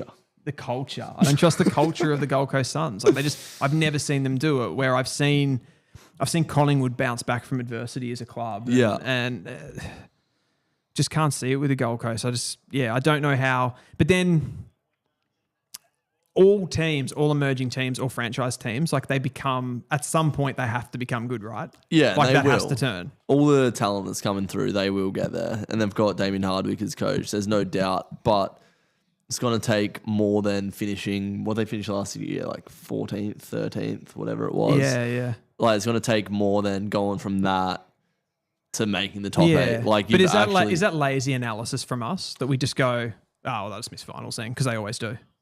Well, yeah, because they've never, like, I'm not buying stocks in them until they give me reason to believe that their stocks are rising. Yeah, okay. Like, even though their assets are better. So it's purely for you, for like to say like the Gold Coast for me are a good team, like a proper good team. They have to just win games. Compete away from home. Because they turned Metricon into a fortress last year, to be fair to them. They only lost one game there against Melbourne, I reckon. And Collingwood. Let's do the game, given that this game's sort of, I mean, it's probably done, isn't it? So let's do the A graders game for the Gold Coast Suns. Oh, mass. Noah Anderson. Tick. That's it. The problem with the Gold Coast is though, and this probably does come into the A graders conversation a little bit. Again, you've never seen them do it in finals, so you don't have these like big moments. With their players, and some of them are young, right? Like Jed Walter probably will be an A grader. Like he looks bloody dangerous. Is he fit? Is he ready to go? I think so. That's a good question. I'll have to check that, but. If you got to see those players stand up in big finals, have big moments, then you're then going to say like that player can be an A grader. But until they actually, and North have that problem too in those sorts of lists where Sheasel you'd chuck straight in there. Yeah, and LDU for sure. Like he's that level of player. Yeah, but he's won 5 games in like several seasons. That's crazy. You know what I mean? It's like, who would you say is a Gold Coast A grader? Well, I would say on talent level, and this is a little bit forecasting as well, but I'd say Jed Walter will be an A grader. Yeah, has the potential. Charlie Ballard. Charlie Ballard is not an A grader. I know he's not an A grader. But why'd you say he is then? All right, I'll level with you. Mac Andrews an A grader. Yes. Or is on the brink of it. He's on the brink. And that's what I'm saying about the Gold Coast. They have a lot of players that maybe haven't. Like they haven't shown it enough over a long enough period of time, and the wins will ultimately fix that, I think. And like that's why I look at those lists like Kane Corn's top 50 and like LDU's he's back at like 30s or 40s, and I'm going like LDU's way better than that. Like I've seen this guy, like he's another Chad. Flanders A grader? Nah. Raul. Hasn't shown it consistently. You know the conversation we had about Rowbottom before? Yeah. Raul's like the best at that defensive mid-roll. Like he's an aggressive tackler, a bit of a burst from stoppage as well, like on the ball. Yeah. But like he kicks the football, I don't know, like mediocre. Potentially worse than anyone I've ever seen. So That's a big call. yeah, that was probably too much. But no, he's a poor kick though, right? Like, There's the final siren. Why did I not tip the team that I thought was going to win the game? oh dear. See, I reckon that's the problem with my psychology. I go, I think this team's going to win, but just in case I'm wrong, I'll tip the other team. Yeah, okay. Yeah, so essentially with your tipping, if we want to read into it, we just, whatever you did, we choose the opposite. Yeah. And that would be what you really wanted to happen. Yeah, exactly. Because I'm like, either way, I'll get my tip right and I'm happy, or the team that I think will win, I'll be right about in my mind. I don't know. Give me some stats. I think you are 100% correct with this game in the sense that Sydney had ascendancy in this game for 10, 15 minutes. Yeah, 10 minutes probably. Yeah, third quarter. So 58 inside 50s to the Hawks, a domination of territory. Disposal's pretty even. So Sydney was sort of able to control the game at different times and have possession chains. Pretty even with kicks and handballs too. So there wasn't a big discrepancy in the way that they wanted to play. Hitouts, Sydney in front. So Grundy obviously on top in the hitouts, but it didn't help them at all from clearances. They lost 47 to 33 from stoppages. So there you go. You had Grundy winning hitouts, hitting it down to the likes of Will Day. Warple. and Newcomb. I mean, Heaney was the top clearance player on the competition, but I just felt like those Hawthorn mids, they had so much more cut through. Yeah. When they got the ball. Warple early was really good in that. Will Day was awesome. And they're guys that can go and push into the forward half of the ground and impact. It felt like they were exiting stoppages from the front. Yes. It felt like Sydney were getting the ball around the back. Yeah, and those really quick clearances when you've got the one-on-ones inside 50, you can get it to that 15 to 20 metre zone in the mixer in front of goal. And then if Hawthorn couldn't take a mark, it was Dylan Moore getting to the feet of the talls. Yeah. Nick Watson. Sorry, who needs a key forward? Key forward's the most overrated position in the AFL. I agree. Melbourne did it without a key forward. Collingwood did it without a key forward. Yep. Hawthorn, this whole Hawthorn needed full key forward fucking argument. I think it's still nice to have. Yeah, of course it's nice to have Josh Tracy and Jai Amos and So does that, Luke Jackson. Are you starting to get worried now? Nah. We got Shea Bolton, mate. We're sweet. But But you would rather, I agree, you would rather a Shea Bolton quality player in that position than a Jesse Hogan. Yeah, I think teams play differently. But I think this Hawthorn side doesn't lack a key forward because they've got Will Day, Newcomb contributing on the scoreboard. They have so much goal. Get that set up. How many goals we kicked from the midfielders today? That's a really good question. Carl Amon kicked a ridiculous goal. Will Day, 3 goals. Getting 3 goals out of a mid is ridiculous. Lloyd Meek kicked 2 goals. So I don't even remember that.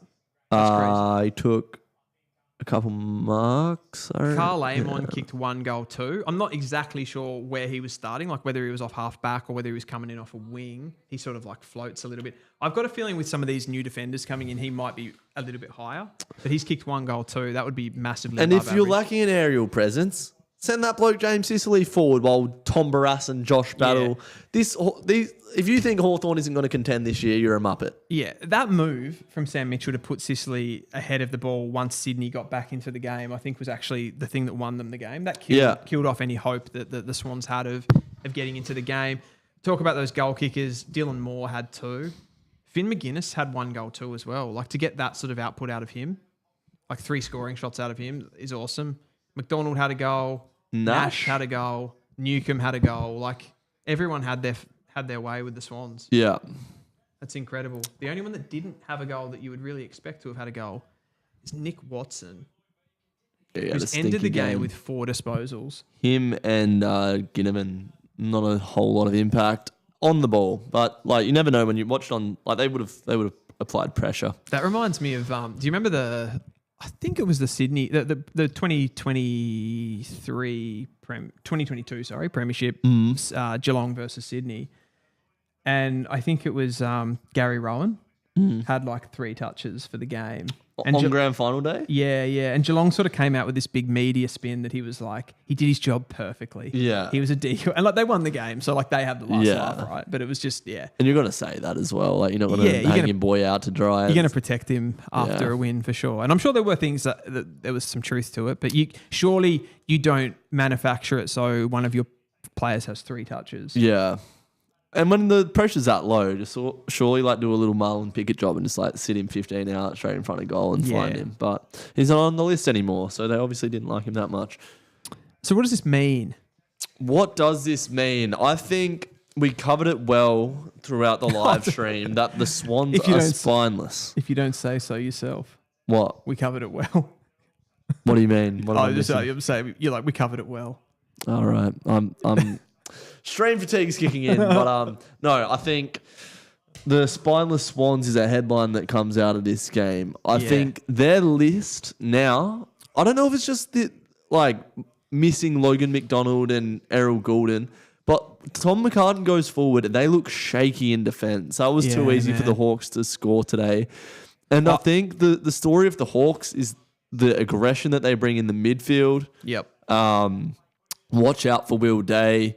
We'll have to watch this space with Warple, but the flexibility that they have with Sicily being able to go forward and kick goals, the goal contributions from their midfielders. If you think the Hawks aren't going to be a serious contender this year, do you know football? I don't know if you can get into the chat and ask someone how I find intercept marks, but I want to know how many Sydney defenders took intercept marks in this game, because I don't feel like they ever won the ball back off Hawthorn, or very rarely won the ball back off Hawthorn. Through an intercept mark. Yeah. The ball was just able to be brought to ground. And when you're...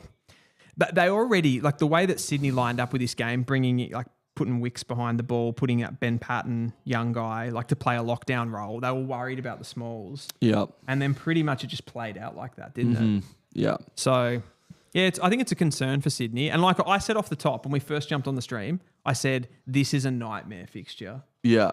For the Swans. They need to get this season off to a good start.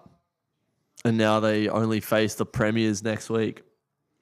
This is a grand final replay next week. Oh, it is too. Yeah, they're not going to win that game. They can't beat Brisbane. Did you watch Brisbane in the preseason? Yeah, they looked unreal. Scary. Yeah. Yeah. I think they might have dropped the game to Gold Coast, but Did you do a premiership prediction? No, I didn't do that. I just did a ladder prediction. Who's going to be your... We did that on your video though, didn't we? Yeah, you said... Giants? You said Giants versus... Hawthorn. Yeah, there you go. Yeah. I think Brisbane will go back to back.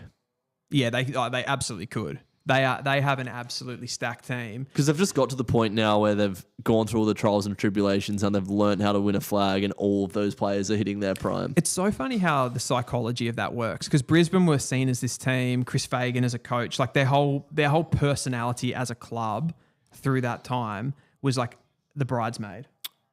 Right? It was they were building up. They had everyone was saying they missed their opportunity. There was even they missed their premiership window. Yeah. Conversations happening, whatever that means.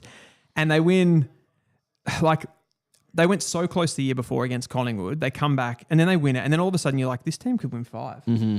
Yeah. I'm going over the top there, but they could three-peat. I don't want to get ahead of myself. The return to get the second one has only not even begun, but man, Hawks look scary. And as they walk off the field here, what's coming for them? What is their fixture like? We didn't look at them, did we? They've got Essendon next Friday night at the G. You'd think win. Yeah. Who have they got after that? Again, you've got teams like Essendon who are, I feel like they're going to be problematic for teams. They'll take some scalps. Yeah. Are they in this? Oh, yeah. Carlton. I see them winning that. Yeah, so do I. Nick Watson's a bit of an ongoing story, but round 3, they've got Giants in Launceston, though.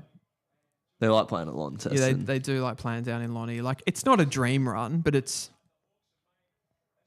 they could easily take all of those. There you go. And then they got the bye in the round Hawks 4. boys are very happy. Should we put a ribbon on it? I think we'll tie this one up. I had an awesome time running this first stream with you. I'd like to say thanks again to Jesse from True Footy for having us on the channel tonight, letting us put this stream together. This was great. Drewzy, have you got anything to say before we... This is just a super exciting project for the people that are still in the stream. Where this isn't just a little live stream that's going to sort of I don't know. Like, there's lots of live streams on YouTube, and there's lots of people that do them in their own styles. But this is the first time that it's been done to this standard, and I think the formula for this channel going forward is super exciting. We are going to have some new content as well, particularly when Yes. Jesse does make the move over to be involved as well. We're going to have podcasts, different shows throughout the week. Some Just more, videos like regularly. It'll pretty much be like a daily YouTube. yeah, and the True Footy yeah. channel, you know, it could grow into a situation where we're sort of all contributing to it. So it's Yeah. going to be, like we said off the top, like it's going to be a lot more content. So stick around for that. Shout outs to producer Vicar as well. Yes, must say thank you to producer Vicar behind the cameras Makes it tonight. all work. We'll obviously watch it back and critique the hell out of the work. Any guests? So yeah, I think we're gonna we'll have guests on. The answer to that is yes. People asking about that, 100%. Yeah. And particularly like these games that we're covering, we're going to try and bring on some creators from big teams, yeah. the big games for sure. Definitely. Watch this space. True Footy has been a great channel up until this point, but we're about to make it bloody explode. Yeah. All right, guys. We'll finish it just with that. Yeah. We're going to cut the stream. We're starting to get weird now. It's getting late. We'll see you guys next time. Yo! Nicely done. Happy days.